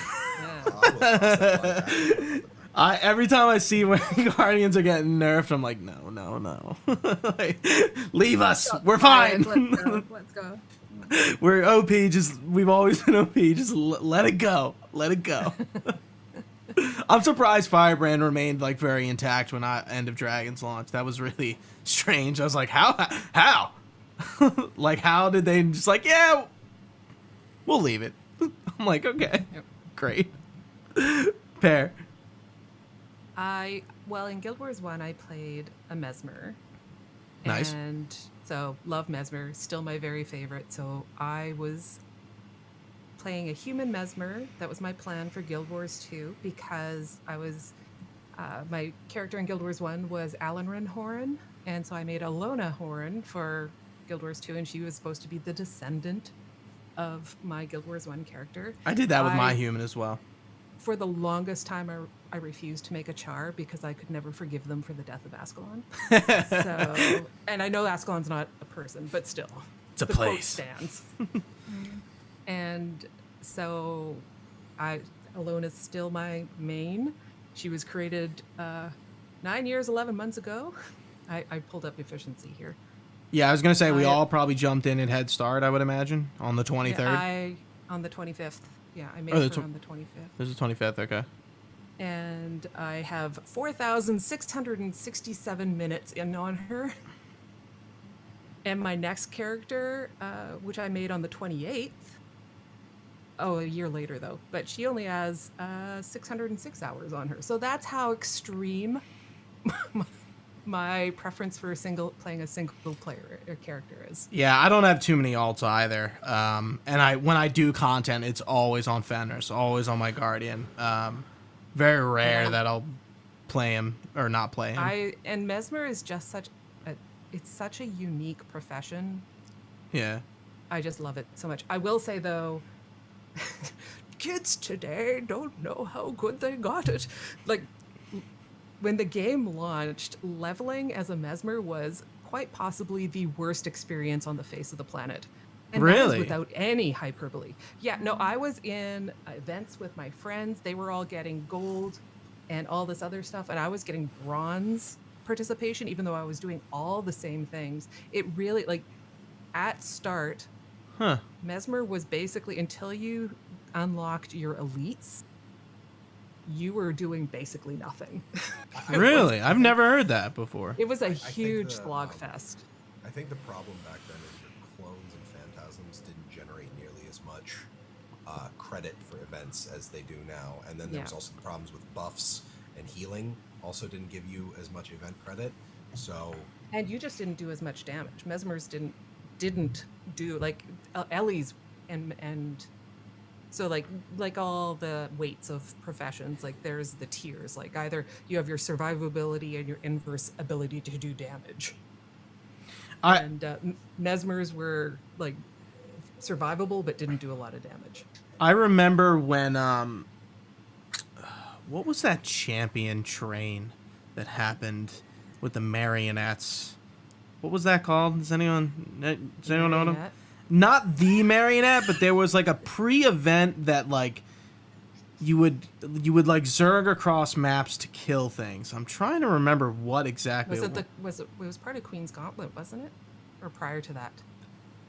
Are you talking about the Aether Blades, like just descending on the mountains, and you have and there's a big chase across the mountains, across the Shiver Peaks? Maybe but like it happened like all over the place, I think, or maybe in just certain places all over the game. But like I remember being part of those zergs and not being able to get tags because Guardians did not have cleave on a lot of things, so I had to use staff and run around like an idiot, like trying to tag things in like super close range. Your story You reminded me saying of that. Sorry, you saying that, Pat, it reminded me. So when I first started playing, I like to play healers or tanks. Yeah. I'm kind of one end of the spectrum or the other. My husband's very similar. Yeah. I'm either a meat shield or I'm healing the meat shield and laughing at people dying in the fire. That's my comfort zone in MMOs. And I remember I was always trying to get into my water elemental element and heal people, and I was getting no credit because it didn't count healing at Yeah, it's all on credit. other characters, despite the fact that I was keeping people alive, which, yeah, that chapped my balls. I have to say that. Really They fixed that, right? Fairly long time in, a bit. Yeah, like Yes. yeah. Because I was like, I'm pretty imagine sure they there's a did. I imagine there was a lot of coding that had to be implemented, like reverse engineered into the game to make that allowable. But yes, Oh, that was. but I 100% understand. Yeah, the healing and buffing, like the support fixes for event credit, I do remember solidly being well into Talking Squid's history, because I remember talking about that patch note. Yeah. And just everybody being like, oh my god, finally. Finally, I can feel good about helping people. Because I actually did play Mesmer that way quite a bit. Like I liked having the feedback bubble, and like I love combo fields. I am a huge combo field stan, and I liked laying down combo fields so that other people so I was doing things very similar to you, Fornax, but not in the healing stance, but just like helping the group succeed, but then getting no credit. Yeah, you know, it's kind of funny. I kind of broke from my mold with this game. I always usually played warriors in any RPG I played, and I always had a sword and shield. Always, period, end of story. Just kind of what I did. And for Guild Wars 2, I was like, you know what? I'm going to, like, try to do that, but, like, try to do something, like, a little different. And Guardian was, like, perfect. And it kind of opened me up to, you know, eventually heal and stuff. And it's kind of funny. I was just thinking about when Fornax was talking about like liking to heal people, and I think I have some sort of like PTSD from when I was younger about playing classes like that, because I didn't want to get blamed for fucking up, especially as a 12-year-old trying to raid Naxxramas and Wrath of the Lich King and like being the fucking squeaker of the group. Like I didn't, you know, it was like a big role that I did not want to do. I just wanted to DPS. And I think going into Guild Wars 2, like I in raids, I've healed plenty, and I think I was just kind of like scared to do anything more than damage. We were doing exactly the same thing at exactly the same time, because I was endgame raiding in Wrath as a priest and a druid, so I feel your pain. God, Syndragosa was a complete ball ache. Anyway, sorry. Yeah, no, it's okay. I was a tank for that. I didn't need that flashback, but I was right there with you. Oh my gosh. Yeah, I'm the kid. I don't want to get yelled at by all these adults. like literally. More to that point, playing support in Guild Wars 2 feels easier to do. Oh yeah. Because ArenaNet has put at least some amount of onus on your own self-survivability. And it's not like all single target. Yeah, well, one of the things that I always praise them for the mechanics, because I love watching them do mechanics changes, which is why I've loved all these patch previews. The healing skills, the heal that you get from it is huge and has very small healing power scaling. So something like Elementalist, because everybody here seems to have played Elementalist Tempest, Wash the Pain Away. Fantastic heal skill, really good group support. But the heal you get versus the heal that splashes out, very high base value, very low scaling. Very high scaling and low base value for everybody else. So, like, as long as you can get that heal off, you are going to live. I don't know about the guy standing next to you in the Slothosaur poison, but, you know, that's their own fault. That would be me. There was a point in time where my video card was struggling to show the poison on the ground. And I remember so many times dying to that. but yeah, like that to me, just having enough, like moving out of the hard trinity, I think was another thing that kind of kept me coming back to the game. Yeah. And that, like, I had a responsibility to the group, yes, but also like I could affect as somebody doing damage. I could affect my own survivability. It wasn't just like, oh, that mechanic says you're dead. Talking about raiding with Fenris Gwynblade, we were doing Matthias. The mechanics on Matthias were like random players are picked for like the fire phase, or the poison that went out that you had to cleanse in the fountain. Like, you had skills to keep yourself alive through that. So I always enjoyed that kind of like switch on the balance of everything. I must admit, as someone who's healed a lot in a lot of MMOs, from like SWTOR to Rift to, Lord of the Ring. I miss direct healing. I guess I miss someone is stood there dying in front of you, and you're just trying to burst your heart out, and you can't just touch their shoulder, and boom, they're healed. It's an acquired taste, I guess. Like, Despite the fact that I play a druid. Down. Oh yeah, Rub. Rubber gildy. Yeah. Okay. It's true. Yeah. I definitely want to talk about rating a little bit down the line, just to go in a little bit of a timeline order. As we broadly talk about the expanses. Obviously, we're not going to go into every single one into super detail. What servers did you guys play on? I know it doesn't matter now, but back in the day, it mattered. Originally, the raiding group from WoW, we all hopped onto Boreless Pass. Mm. And it meant nothing to me because like I said, I didn't really get into Guild Wars 1, sadly, but Yeah. That was just where we all ended up. And then I actually paid the gem transfer fee to get over to Yak's Bend when I started playing with Gamebreaker Nation. Oh which God. was, my co-host Arlie's fault. She got me back into Guild Wars 2 right around the end of Nightmare Tower. Yeah. Gamebreaker. Wow. So because we were a role-playing guild, and because we were looking for a role-playing community, and we were transferring over as a guild, we went to the Guild Wars 2 RPG role-playing forums, and there was basically one EU and one US server, or Oceania server, that all role players were going to, because there hadn't been any sort of, this is the role-playing Tarnished Coast server. for the win. Yes, exactly. There you go.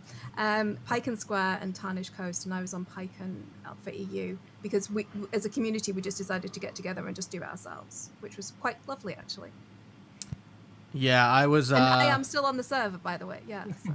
I started on Maguma, #MagSwag, and the reason that is that way is because one of the guys that I kind of was friends with in high school who was playing the game was like, "This is the stupidest server name. We're doing this one," and I was like, "I know what Maguma is, like being like the jungle." So I was like, "Yeah, it's kind of a goofy name, but all right, fine." Everyone's like, "All right, yeah, let's do Maguma." Yeah, I'm like, okay." It ended up being a pretty good decision. Maguma was pretty good at World v World. I'm trying to remember the commander we had. But yeah, I'm still on Maguma. Not that it matters too much. But yeah, what about you, Pear? When a friend of mine, local friend, I found out that she was also playing Guild Wars 1. We never played it together, but we decided that we would make a guild together for Guild Wars 2, and took choosing the server very seriously. And You have to.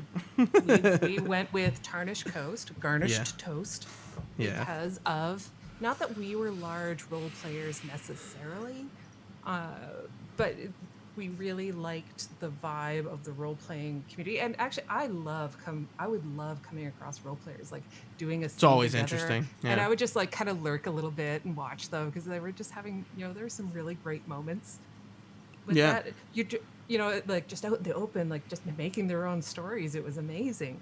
And I'm still on Tarnished Coast. Again, not that it matters, but I have that. I will say, and this was something I said right from the get-go when they announced mega servers, and I don't disagree with their logic for it, but I liked having that sense of, this is my community within the community, and I do miss not having that anymore. I still feel it, even though it doesn't exist, but yeah, I like Tarnished Coast.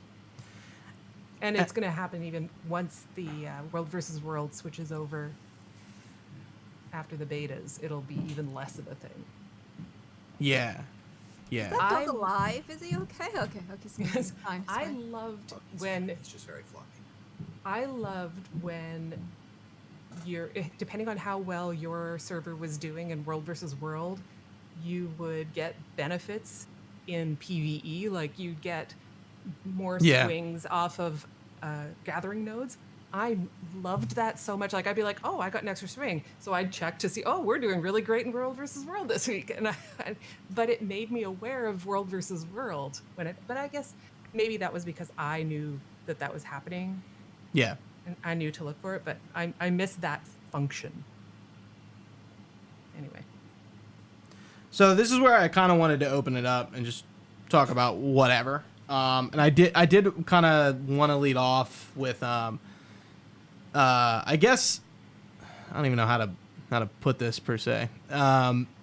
But it's kind of funny. I think back on some certain things that kind of happened, not really at launch, but probably like a year or two after when I joined Maven and Pear. I'm pretty sure you were there when I joined, right? I think you were there before I was, actually. No shit, really. I think I joined after you. Okay, so I joined Maven, which I get like I'm not even sure what that guild really was, but Bog Otter invited me to that guild after my first guild had pretty much gone the way of the guild drama story and, you know, broke apart and everyone hated each other and, you know, leadership switched and it was like literally just like the fucking telltale drama story of guilds breaking apart. That was Illusion on Maguma. Like they like it was horrible. So I didn't have a guild and he invited me to Maven. And that's when I pretty much how I met Pear and Malthanis through that guild. And also that opened up the opportunity for me to be Richie's YouTube manager and video editor for like 2 years. And that helped me get my job. And it's still like, it's still on my resume. It's really like relevant experience for me. And I kind of think back and like, all these connections and weird things that have kind of come from Guild Wars 2, like I kind of forget about almost, and how I know like a bunch of people and people I still talk to and you know, and Peachy and some people in chat, Blaze, Jason Winter, like I don't know, the list could go on. Sorry, I'm not like name dropping everyone, but it like Guild Wars is like unlike WoW, like I really met a lot of people that I've stayed in contact with throughout these give or take 10 years, right? Mm-hmm. Yeah, so I don't think about that too much, but when I do, I kind of like get like a little emotional and like, wow, holy shit. You made genuine connections through a video game. Yeah, and I think I didn't like just have this epiphany. I've kind of like throughout the years I've kind of thought about it, and I'm like, wow, we've come like a really long road, and it's, you know, it's cool that like you can make these kind of connections through games. Yeah, I definitely wanted to tell that story. I don't know if you guys have anything like that, or you know, say whatever you want to say. I'm friends with guildies on Facebook, of course. Like, but the only reason I know them is because of the game. I'm friends with wives of guildies. I've never met them, any of these people in person. And I have actually met quite a few because I think Age was going to be in right near where I live. So we made arrangements and we met for coffee. And Inks, my husband took Inks down to the announcement for Heart of Thorns in Boston. I've met Inks as well. Yeah, so I met Inks, and of course Boots. So I can't believe my husband and I went to Montreal, and Boots said, "Hey, let's hang out." And so we went for brunch, and we ended up spending like the whole next 2 days with him and his wife and friends, and it was great. So yeah, yes, I've been to a guildie's wedding, by the way. I forgot to mention that. I was actually going to ask you that. I was going to say, didn't you go to one? Yeah, I can say that, and I'm about to go to another Xbox internet friend's wedding in 2 weeks. So one of the friends I made through Guild Wars 1, I was at his wedding as well. So yeah, that's and of course, just doing the podcast, you meet so many more people doing the podcast as well. Like that's really opened it up more for me than not just like the game itself, but also on top of that, doing the podcast. Absolutely. That way. Absolutely. All because of Guild Wars 2. Yeah. I think that the weirdest part was what was it? Guild Chat? No. What was the GBN show? Um, that was Guild Wars 2. Guild- that Guildcast? Exploded. Guildcast. That's it. Yeah. I did enjoy Guildcast, actually. And yes, after, it's probably one of the first podcasts I watched, actually. Mm-hmm. And I found out about that after the fact because Arlie was like, "Oh yeah, I do some writing for this website, and we've got a whole big group of guilds." So I joined GBN, and they were like, "Oh yeah, we want a Guild Wars 2 podcast back." So it was me, Deo, and Aaron and Roydby, and we started off with tinfoil and table flips. We originally wanted to call it "Moving On," after one of Traherne's voice lines. Right. Yeah. Because it's just like big, momentous combat. Moving on, and I'm like, Traherne, can you show some amount of excitement? Yeah, his Commander, exiting. a word. Yeah. But then they were like, you can't call it Moving On because then people will think like you're like it's not about Guild Wars 2. It's like the Guild Wars 2 people will get it. Mm-hmm. And I don't know, but then it was tinfoil and table flips, and we kind of had the bit where we would talk about conspiracy theories and stuff that made us angry, and then it just turned into Talking Scrit. I want to say like 10 or 20 episodes in, just to move on, like to give it a more Guild Wars 2 centric name, but It's hard finding names for podcasts.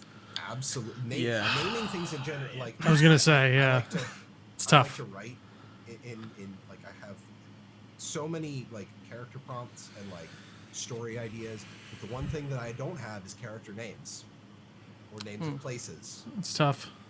I just It's tough to have them not sound generic or like or inspired by something. Like it really is. Or I mean, like Fender's Gwynblade is literally other things. Like, or to like sound like it actually fits in the setting. Like, exactly. Yeah, you don't want to. Yeah, no, it's tough. the immersion.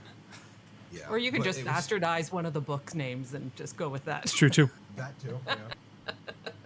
But it's over the year. Like we went to PAX South with Arlie and her boyfriend, now husband. We went to PAX East with we met Age out there, and then the last PAX East we went to was 2018, and I think we met Angry Shrimp out there, and Yeah. then Gift Giver usually works at PAX East, and we hung out with Gift for a bit, and it's really cool to meet people from all over the world. And I just Actually, sorry. No, sorry, go ahead. it's wild to me to be able to just connect with people thousands, tens of thousands, hundreds of thousands of miles away over stuff like because I remember when I was a kid and I wanted video games, and it was like, video games are silly little things for kids. That's the vibe I got from like people older than me, because Sure. they were still thinking like Pong, like Pac-Man, Sure. Centipede, like real simple stuff. But like now video games are like how people socialize, because otherwise they maybe don't have really the opportunity to do so. It's the only way for some people to talk and hang out with people that will accept them for who they are. And I absolutely love the internet about that. Like just one of the as many awful things as the internet has given us, the ability to connect with people that will accept you for who you are and give you things that are in common, like video games has given that to me, and I love it. Mm-hmm. Yeah, I agree with all the above, to be honest. I've met people that I never would have met in my ordinary life. Extraordinary, wonderful people who I've found in this game and other games, and we go and play and explore games together. I do D&D with friends that I made in Guild Wars 2. It's wonderful, especially so.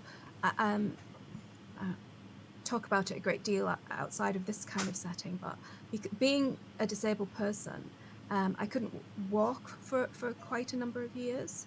I was in a wheelchair, and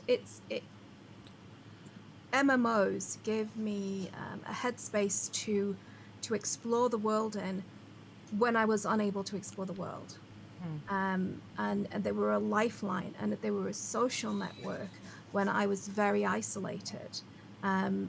despite the fact that I have a wonderful family and a great relationship with my husband and all the rest of that, but you need friends, don't you? You need an outlet. You need that interest, and games have done that for me, and I love them so much for that, and I also love them for the fact that they're at least the games that I play are like stories that you participate in. It's like being part of the Marvel Cinematic Universe. You climb into it, but you have agency, and you have exploration, and you meet real people, and it's beautiful. And that's Isaac. Sorry. Hey, Isaac. I did kind of forget, like, I have met Richie in real life, Bog Otter and Age and Shrimp, and I kind of think that's it. I feel maybe I'm forgetting somebody. I met Jebro at PAX East. Yeah. He was there.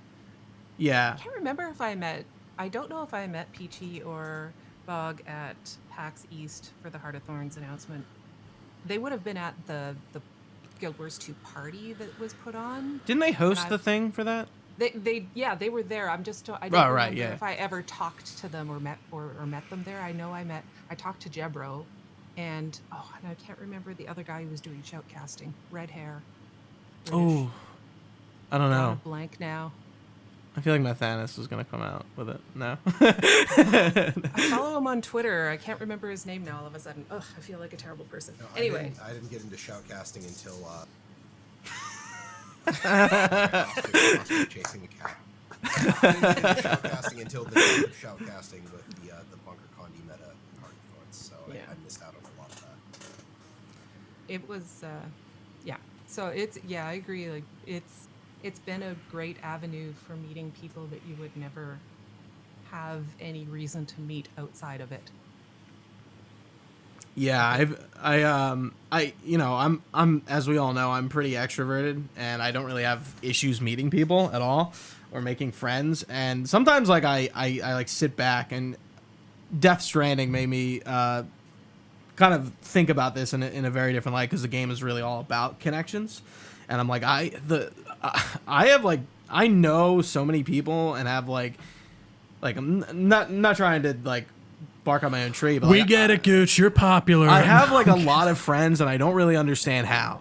I really don't. Like I have like a lot of like different friend groups of like different people, whether it's online or in real life, and I kind of sit back and I'm like, what the fuck? Like, where do all these people come from? And like I feel like I do like a decent job of like trying to remain in contact with, like, especially with online people, like, like reaching out every now and again, or dropping in the Discord, especially with those online people, because that's how you're interacting, or even in game. And raiding was also one of those methods that I was interacting with a static. Me and Malthanis raided for years, and fuck, thinking back to when I was raiding like 3 times a week, like almost like 5 hours a night. I think it was actually more than 3 times a week.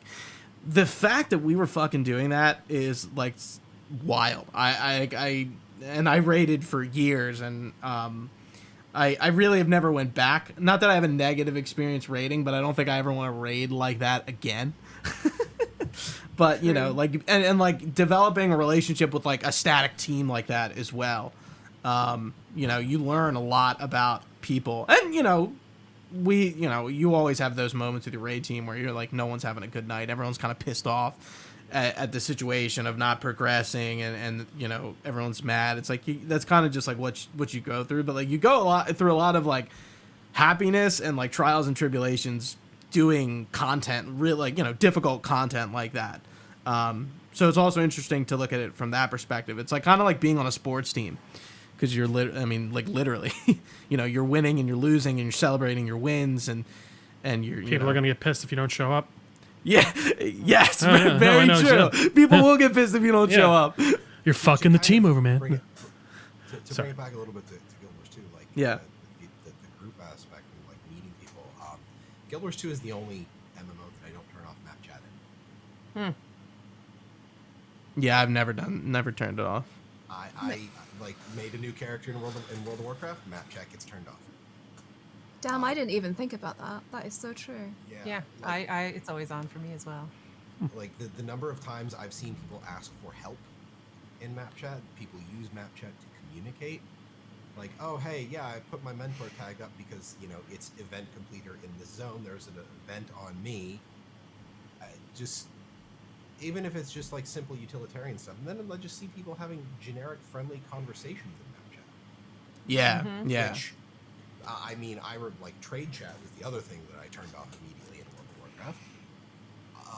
Because nothing friendly happened in trade chat. I'm fairly certain nothing still, trade chat still has nothing friendly in it, and I haven't played the game since Throne of Thunder. Can confirm. Never change trade chat. But it just,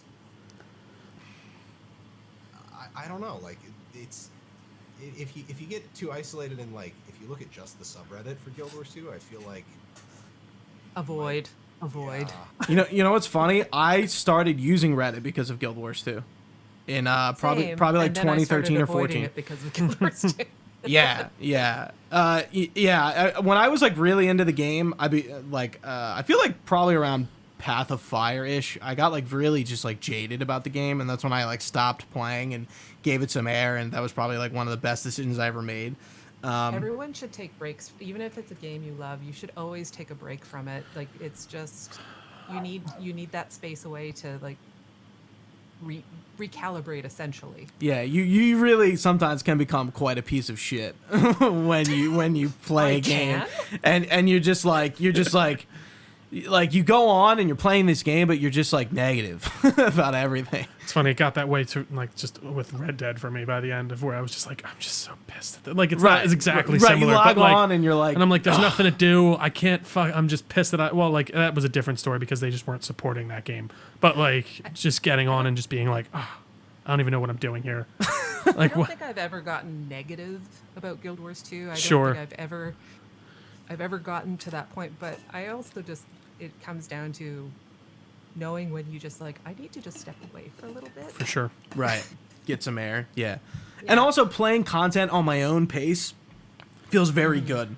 Through Icebrood Saga, I went through each episode, but I would do the story and get all the achievements, then move to the next one. And I did that my own way, and it was like very like nice to not be like, all right, it's patch day, I gotta fucking do this right now, and like rush to go do content. Like I just stopped that because I sometimes I feel like I have to be in the moment of things, especially with things I like. I was talking about that with like Marvel and DC stuff recently because I guess I'm like the fatigue of that is really real for me, but I feel like I can't not be in the conversation. Like I have to. So it was like once I like kind of like made the realization that like I'm just gonna like do other things and I'll come back to this when I'm ready, and I did that and I had a great time. Like what a rewarding realization. that's kind of where I'm at right now because I kind of I've been trying to make Exordium, and all of the Gen 2 legendaries after Chuka and Champawat are just not fun to make. Have you heard? I exactly said that on my show. I was like, it's not the material cost. It's not the time. It's not any of this. It should be fun. And it is not fun. It is definitely not. Well, because I made Howler because I was playing a Tempest, so I wanted a Warhorn, and like it took Elementalist to make Warhorns interesting. But I remember learning about this legendary weapon. I have the precursor. I have Exitare. I have no idea why this shape-shifting greatsword exists in Tyria. It's really cool. And then even then, like you go back to you go to the hammer in the Gen 2 legendaries, the one that's like Orion. Yeah. Exact same thing. You have no idea where it's from, what created it, why it's there, why it exists, why it's as powerful as it is. Yeah. It's that This was nitty my gritty shit. face when I found out that they weren't putting any lore into any more of the legendaries. I was like, sense of humor failure. Yeah, and it's okay to be upset about those things, but when like you're like going on to Reddit and making a Reddit post about that and like getting, not that Malthanis is doing that. I just make a podcast about it. Yeah, right. Or and like it's just like Is I that just is that is seed that like a internally? That's what I do. right? Is that like a legitimate I'm not critique mad, I'm or disappointed. sure? Yeah. Like the journeys for the legendary weapons, I understand how they were untenable to be able to continue those. I just think they went too hard the other direction. Is all. Absolutely, yes. Yeah. I have one legendary I don't know. weapon, and I have the cape and some of the trinkets and accessories and stuff. But I'm like, I don't want to make another legendary. I have no legendary trinkets. I have Oh. no legendary armor. Oh, I have legendary armor that I do have. But I I'm have the pre for the armor. but not- I'm just like, who the hell wants to do that again? I did it once. Like, I'm all right, I think. weapons. It's worth doing for the weapons. I do Weapons, because I yeah, like but the armor? swapping out. and stuff. Crazy. That's a lot of work. It's a lot of time. A lot of time to get mad at things. I would like there to be a PvE way to get legendary armor. Quite frankly. As in open world PvE. Yes, open world PvE. Well, that was I remember Deo bringing up something similar to what they gave WWPvP, where like you could just convert ascended stuff to legendaries, and it's just like, okay, just let me turn a regular ascended piece of gear legendary. I don't need the particle effects. I don't need anything else. Just give me that. Wow, never thought about it Give me like the that. utility. Yeah. Yeah. Holy shit. Huh. I've never heard anyone say that, and I don't know if you ever said that before, Malthanis. That's a really. Why haven't they done that? No idea. Yeah. I mean, I guess the idea there is they wanted like PvE to have like they want to push people with raiding. Right. No, that's But- definitely not it.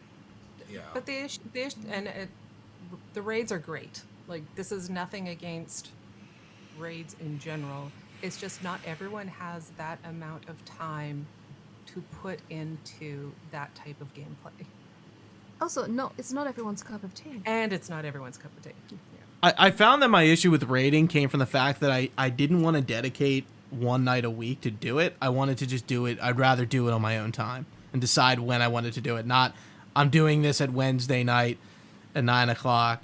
And like I was raiding a little, or I was doing some the strikes for End of Dragons for a little while, and then I was like, you know what, this is kind of getting unfun for me. I'm like falling asleep at the end too. I'm tired. Like I'm just gonna step down from the group I was in. And it was just because like I was not having fun. Like literally, like, and I was just like, yeah, like if I want to do this, I'll just do it when I want to do it on my own time, and not have to like be kind of like a smidge bit miserable doing it. I was a When we were stand-in doing it. for some raids, but it was more like there were established groups that had, I was basically a body who I didn't suck awful, and took directions somewhat okay, and I did try to build my character in a way that could be base useful to a raid, but I got them through a lot of the raids that I played in by the good graces of others. Like they were already established people who knew what they were doing. I don't know. Can I take it back to the legendary armors and Sure. the no lore related to them? Yes. I can understand their desire to get them out, because we had this time period. They said they were going to have them. They didn't have them, and it was a bit of a shit show. And I think the community were quite rightly a bit like, well, we've paid for this with the expansion. We're customers. We're not just a fan base. We're paying for a product, right? And I can completely get that. What I don't understand is why aren't they why don't they have a little side project that's retrospectively putting some lore in? Why can't they do that? What's wrong with a bit of retrospective lore? They could introduce it with, like, say, the different I want to say beast tribes, but that's Final Fantasy. The kind of peripheral sapients, like the Jotun and the script, and you can link them to the lore, or you could have some sort of for the orders of Tyria sat there doing absolutely sweet FA. Let them have some links to the legendaries and let them bring them back into the story. There's nothing. These are like legacy stuff. This is evergreen content for the game, right? Show it the love that you want players to show it, right? You want us to put all this time into it. give us the story. That's what I would say. Sorry. Completely agree. Yeah. Even at base, you could have like each legendary comes with a book. Because there's a lot of books in game. What's one or 5 more? I don't know. That had like here's chapters so each step of making the legendary a new book, like a chapter in your book for that legendary comes in. And They it's could do just like a text. treasure hunt, like they did with glass crystals, Mm-hmm. and you get this like voiceover where it's telling the story as you're like wandering around the world. That would be lovely. I'll take anything. Give me the lore. Give me the lore. That's what I want. Mainline lore. That's what I want. I'll admit that there was a point in time where I was kind of surprised that Bolt wasn't the Gen 2 legendary. For sure. Yeah. And that was always my fight with why I was so loud about, like, why did they get rid of dungeons? It's a great way to tell some... You can't get rid of it.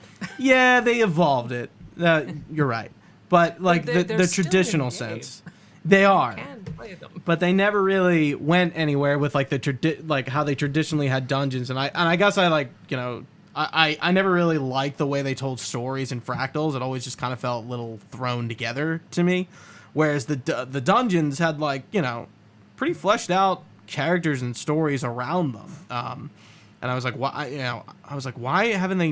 don't they want to do that and tell, like, some, like, some, like, side stuff that doesn't have anything to do with what's going on per se, or maybe introduce a new character or two. It's like, I don't really understand why they never decided to bring them back.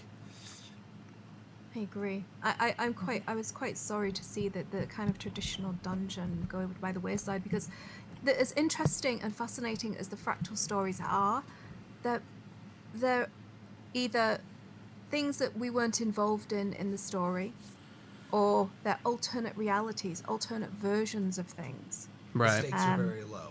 Right. Yeah, it's a disconnect, and and that's one of the reasons why I liked the raids, and I was quite keen to kind of share the lore of the raids, because it was very vested in the story and the lore, especially of the old world, and I really loved their commitment to that.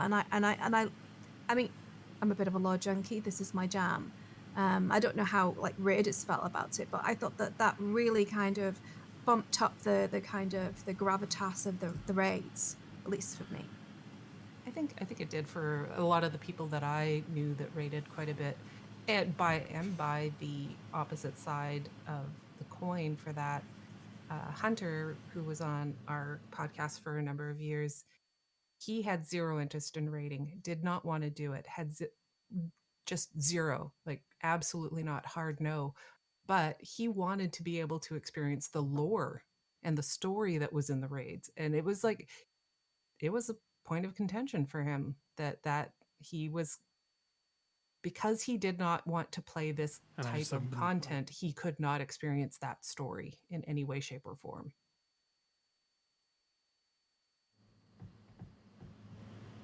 He could have watched my channel, I'm just saying, because I did like a breakdown of all the lore. Still there, Right. guys, if you want to see it. I think Herald. he wanted to experience it. Like, yes, that is a wonderful thing, but he wanted, like, he could not experience it with his characters.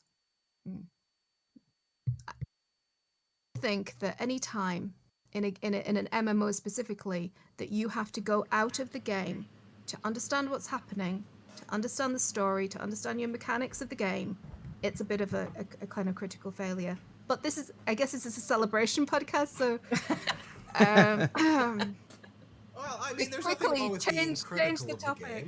game. Just like when we did our End of Dragons review, you can celebrate, doesn't mean you need to lie or, be untrue to what you think. It's fine.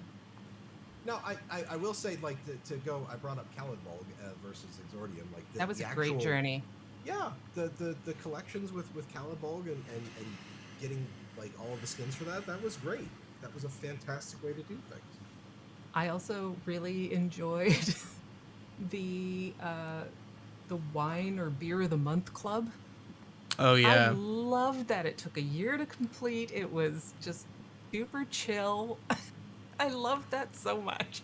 And the skin you get from at the end, I don't really care about. It's neither here nor there. But I just like I think fondly of like it was fun. It wasn't tied to any large saving the world story. It was just a thing that you could do in game. I'm kind of hoping that the next story that we go on is not saving the world, please. I would like just something interesting and engaging and make it deep and meaningful by all means, but it's the kind of one-upmanship lunacy that World of Warcraft has just like fallen on its face with in its last expansion. Dragon Ball Z power level stuff. Yeah, Runaway exactly. Power levels. And the bad guy is just the bad guy because he's, you know, something worse is coming, and it's like, oh, Jesus Christ, you know. As long as we don't have a jailer. No. Oh. Oh. I'm It's sorry, too World of soon. Warcraft Too players. soon. I know all about I'm that. sorry, like the first time I actually saw the jailer, because after not being in World of Warcraft for the longest time, the first thing that came to mind was the "we have Arthas at home." Like the mom, can we have this? No, we have Arthas at home, and I just see the jailer. I also apologize if I seem distracted by my screen. My wife needed help with fates. No, it's okay. We're also having like a shit. The laptop we're listening through is almost dying. Yeah. So not that we were. I'm like, I feel like we're kind of getting to the end anyway, so we shouldn't be too much longer. I'm just getting started. Well, I'm pretty sure, considering all of us are like good hands at podcasting, we could talk about Guild Wars 2 for entirely. Yeah.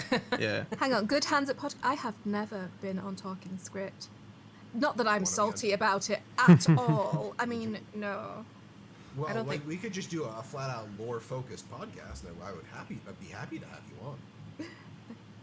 Really? Oh, that would be so nice. I don't know if that was a yes, it would be great, or a no, this is a threat. That's awesome. I would love to come on your show. Both of you. If you're not in my DMs by the end of the night, I'm coming after you. Yeah, but I guess we can kind of lead it out and just maybe get some like final thoughts if anyone had anything they didn't say and they definitely wanted to get out. I mean, Malthanis is right. We could sit here for hours and hours and hours and hours and probably talk about Guild Wars 2. But I feel like we hit a lot of those good points, like really at the beginning of the game where like things were kind of ramping up and it was super exciting. And Guild Wars has evolved in a lot of good ways, and there's some bad things that have happened along the way, but like mostly like Guild Wars is still kicking. Not a lot of MMOs can say that per se, you know, and we really haven't had another wave of MMOs, and I don't think we are going to be honest with you. To bring it full circle to what you'd said at the beginning about it felt like it might feel like more than 10 years for you, but like it is shocking to me that I've been playing this game for 10 years pretty darn consistently, like Yeah, a break here or there, for sure. and it does not feel like, oh yeah, Tyrion Cab, oof, that was rough. But 10 years, and the journey that I've been on with them on their journey has been spectacular, and I'm just really grateful for it. No. I still remember the joy and the excitement that I felt as the first Halloween rolled into the game, and Yeah. Lion's Arch. There was whispers of the Lord coming, of the King's return, and all that. It was just so wonderful, and the statue like kind of wilting and getting corrupted. The lion statue. Yeah. It was so good. It was so good. And honestly, right now, I think the game is in one of the best places it's been in a very, very long time.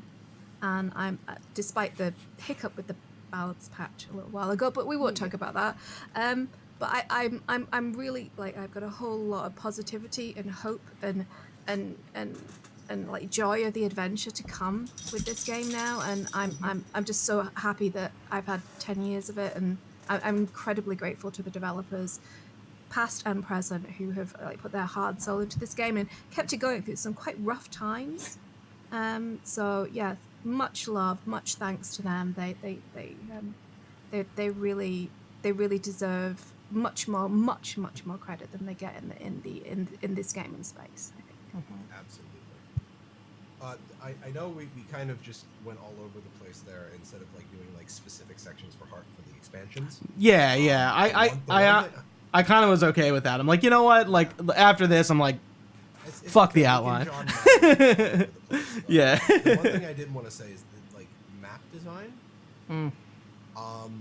Heart of Thorns, I loved. I understood. I loved meta maps, but I understand when people say they get tired of meta maps. For sure. May I As long as ask what a people- meta map is? Malthanis, do you want to explain it? I feel like you'll be better at it. So Trio, meta map. So events. You're familiar with events from playing Guild Wars. Sure. Yeah. Meta maps are when those events chain. I You see. probably experienced a few chaining events Okay. in previous stuff, but meta maps are where it is that the whole map is devoted to an entire event chain. Got it. So like So it culminates in like a boss battle. Sure. Okay, usually. that makes sense. For like Heart of Thorns, the final map, Dragon Stand, is when you were fighting the mouth of Mordremoth, and you had literally 3 lanes that you needed full squads to push down. Shit. Yeah, you have like an army. Of Yeah. people, Full like, on progressing. assault. That- Yeah. That was so well. It's still an excellent design to this day. It just the scale of everything when you get to the final area to fight the mouth of Mordremoth. I still reference the booping, even when doing the end in Dragon's End. It's like, oh hey, the dragon's booping. Yeah. I'm like, okay, yeah, no, I gotta hit stability something. I have to play my guardian because I have hallowed ground as part of my build. But with Path of Fire, I don't remember Path of Fire maps. Yeah, I think most people would agree with you though. Which hurts because they really amped up like the exploration side of things. So you would think going through all the nooks and crannies of Path of Fire maps, you'd remember them, but you only have to do it once. Right. Like there's not a lot of impetus to go back to Path of Fire maps because, and they just feel so empty because they were designed with mounts in mind. So they have to be open to make it feel like the maps don't just exist in this tiny little like bubble because you can cross them so quickly. I think that, I mean, I loved Path of Fire. I really enjoyed the story. I really loved getting my ass handed to me by Balthazar. That was a beautiful moment. But I feel like that the mount system in this game is just so fucking good that it kind of sucked all the oxygen out of the room for everything else. It is absolutely fucking spectacular. It is the most fun movement system in any game I have ever played. It's just brilliant. So I mean, it's kind of, it's a nice problem to have, I guess, maybe, considering. I don't know. I do agree though that the maps from Heart of Thorns were much more memorable. But goddamn, those mounts are amazing. Absolutely. And then before I get onto that, because I have a funny side story about mounts.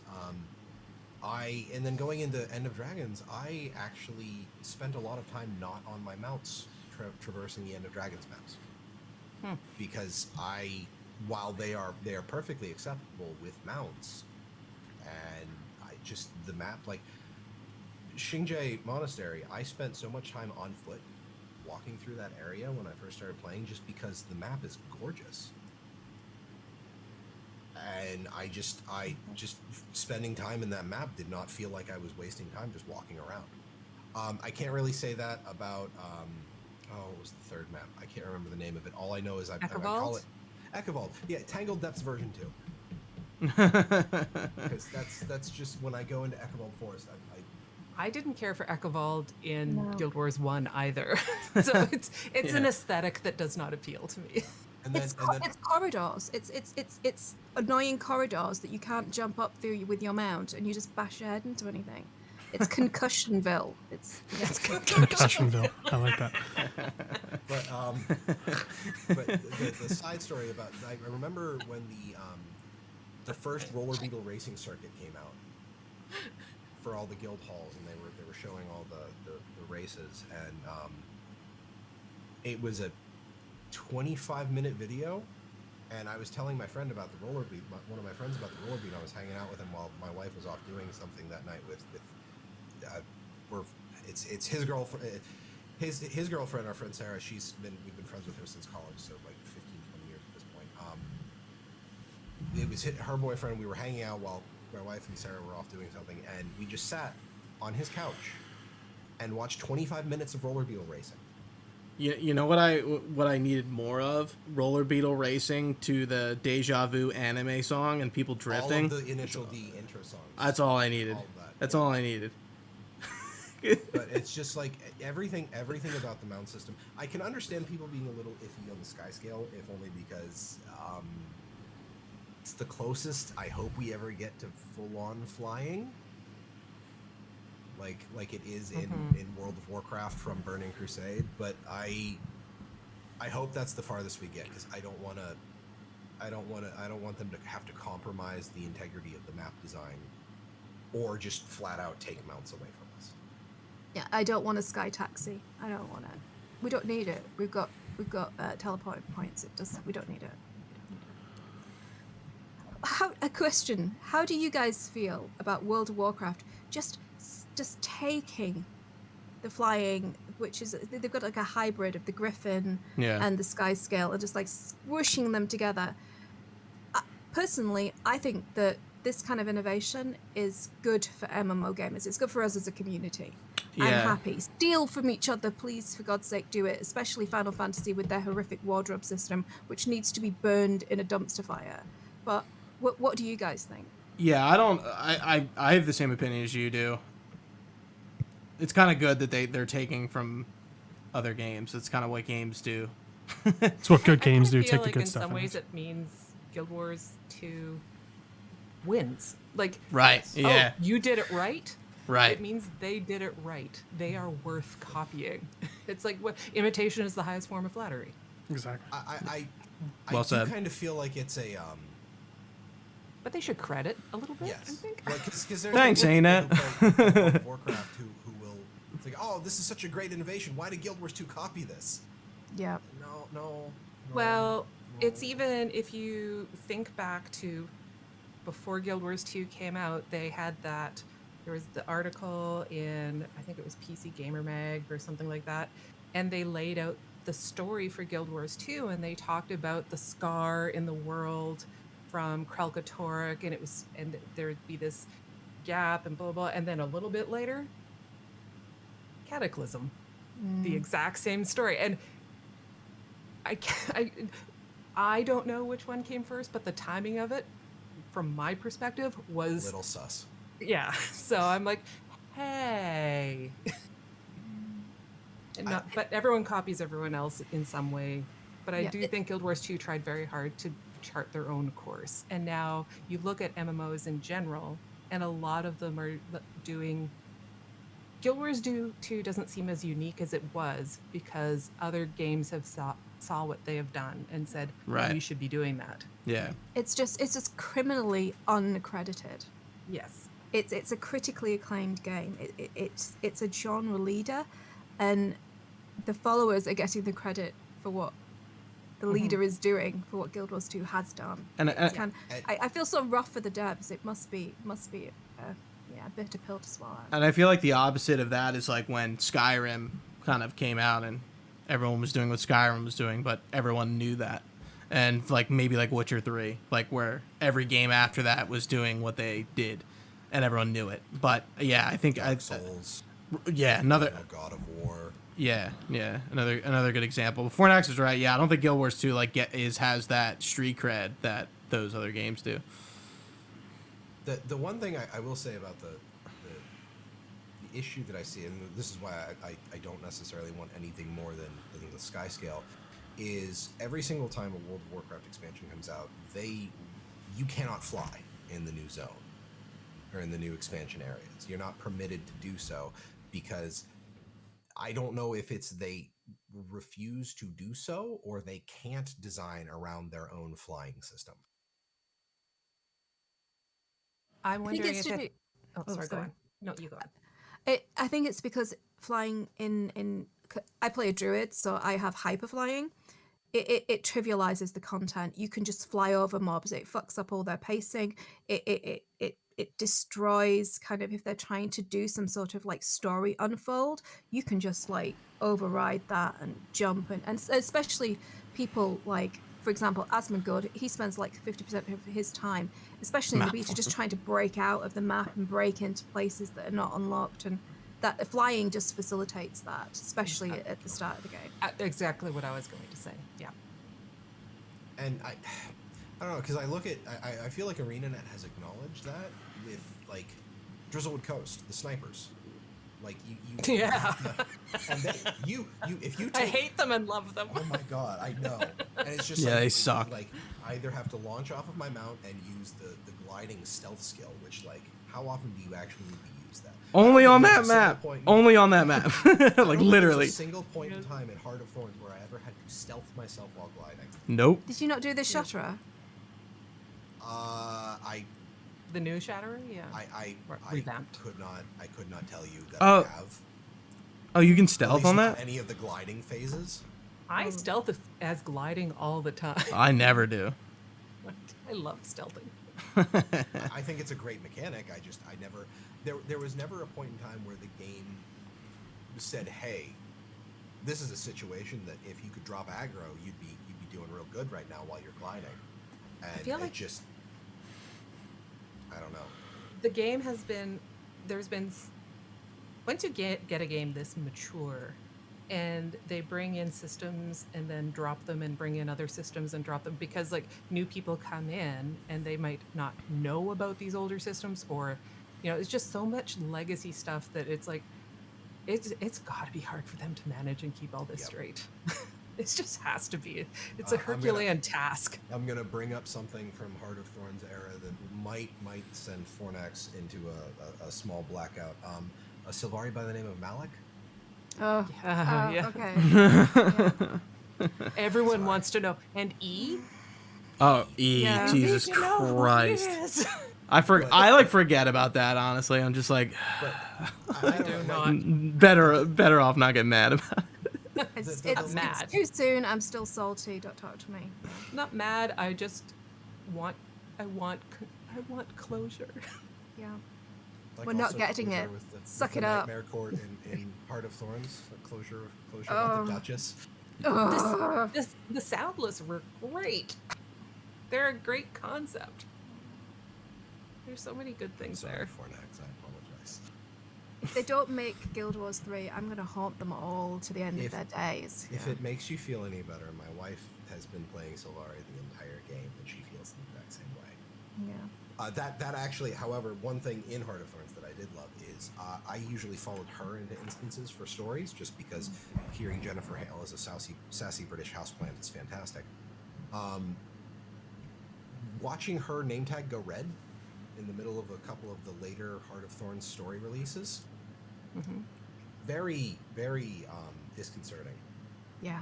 Because it's like suddenly, oh, like, why is my wife hostile to me now? I have to. So, I've always played Sylvari.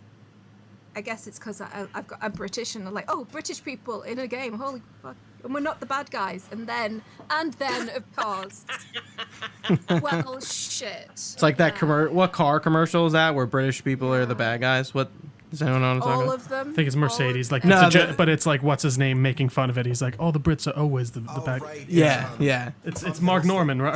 Or the guy who I plays think Sinestro. Ray Fiennes is in it also. Yeah. They should make Anyway. Canadians the villains in everything.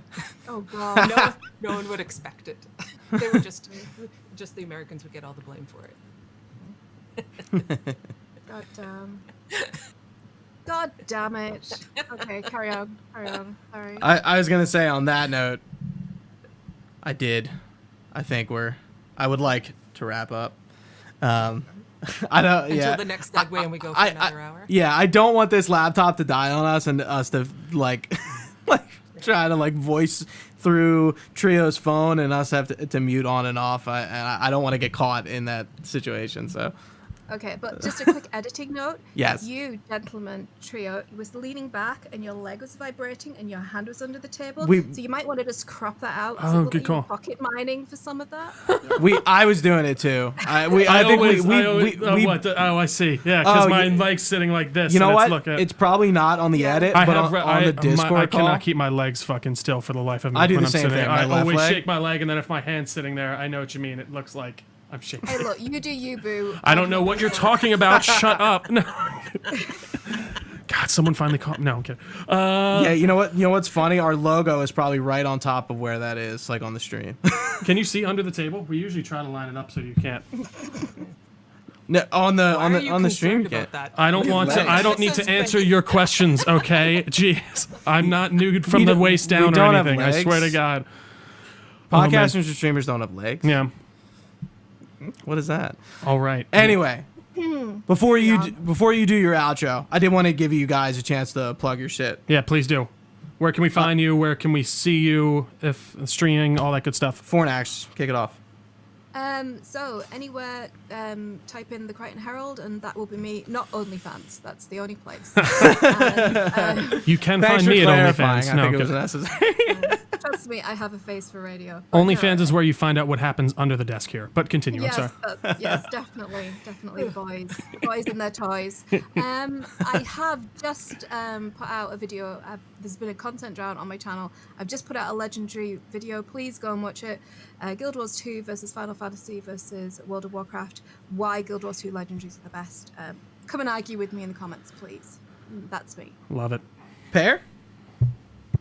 I am on Twitch on the hosts of Ascalon, and you can also find us on any podcast service, Apple Podcasts, Google Podcasts. I don't know. Do you guys? Podcast We do listens. the same thing when we do that for our podcast. We're like, yeah, you know, On every Anywhere. podcast server. everywhere, Yeah. and then you unless like you're ramble yeah. for a sec. We did the same thing. Then we also Also, Pat, I need an invite. Just to be clear, carry on. Sure. Well, we've been on sabbatical, like I said, because of summer and scheduling and issues. But I said that really dismissively. I'm sorry. Sure.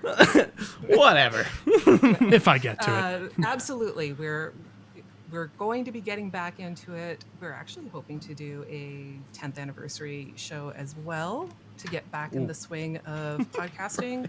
It's once you've taken a break for a little bit, it's like, how do you start this thing again? What is this? How do you Yeah. do this? Just got to get back on the bike. There you go. Yep. Yeah, but it's tough. It is. So it's the host of Ascalon or the host of Ascalon most anywhere, and we have a website that you could listen to us on there. And yes, we're not on YouTube. Trying to decide if we should. Kind of hate YouTube. It's a weird. I Like, mean, at the very least, I know, like, even just uploading the audio to YouTube, some people do love to just have the audio of their YouTube videos going on in the back. It is just Yeah, another platform to have, but it's another platform to have to worry about then too. So. Right. Yeah, I like getting the metrics from one source. that's No, what I that's was true just gonna too. bring up. That's a like, good we're- call That's too. why I like Yeah. if it's on, we can get how many listens and It's funny, I haven't downloads checked our we've metrics in got forever. if it's just from the audio feed. So Oh, that's a good call. I didn't even think about that. Yeah. So Social Blade. What's Yeah. that? Social Blade. It's a kind of like an algorithmic aggregator of information. You got to pay for it, don't you? No, it's free. Oh. Oh, that's I sweet. am writing this down. Thank you very much. You're most Yeah, we'll welcome. check that I out. will be expecting the invite to your I podcast. will. And now yeah. the I will invite gladly is secured. pay that price. Malthanis, Aggressively muscling her way onto all of a the podcasts. podcast. Absolutely. Malthan. You can Go ahead. You can find me on Twitter at Malthanis MMO, where I'm trying to bully Corsair into giving me a job offer.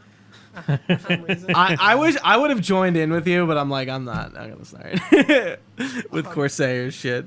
And then also for the Mad Realms podcast, Mad Realms 2 A's in the Mad. It's also on Twitter. Talking Scrit.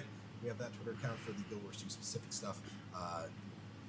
Talking Scrit is Saturdays, 4 p.m. Eastern, usually. 2 A's in the Mad. I'm sorry, I didn't give that spiel.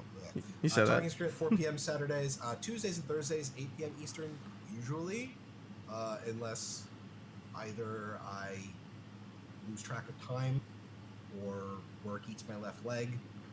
I've had several left legs. I have to keep spares. That's fair.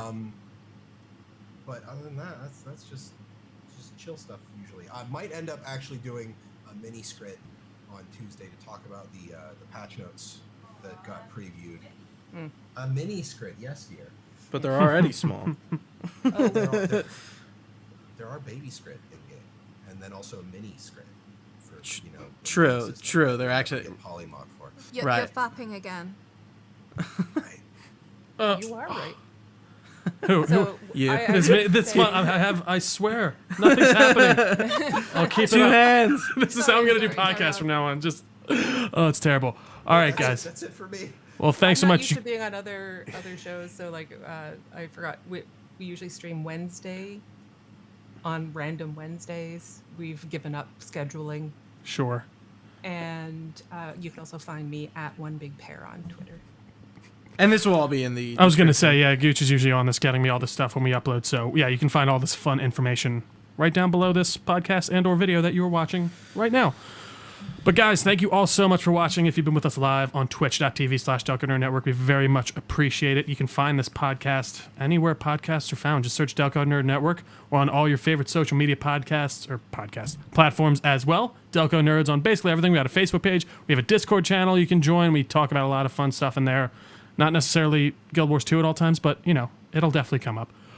You can find all this information on our website, delconerdnetwork.com. You can even email us, delconerds@gmail.com, with all your comments, questions, or concerns. We'd be happy to get back to you. But for everyone here at the network, I've been Trio. Thanks for watching, guys. Stay nerdy, and we will see you next time.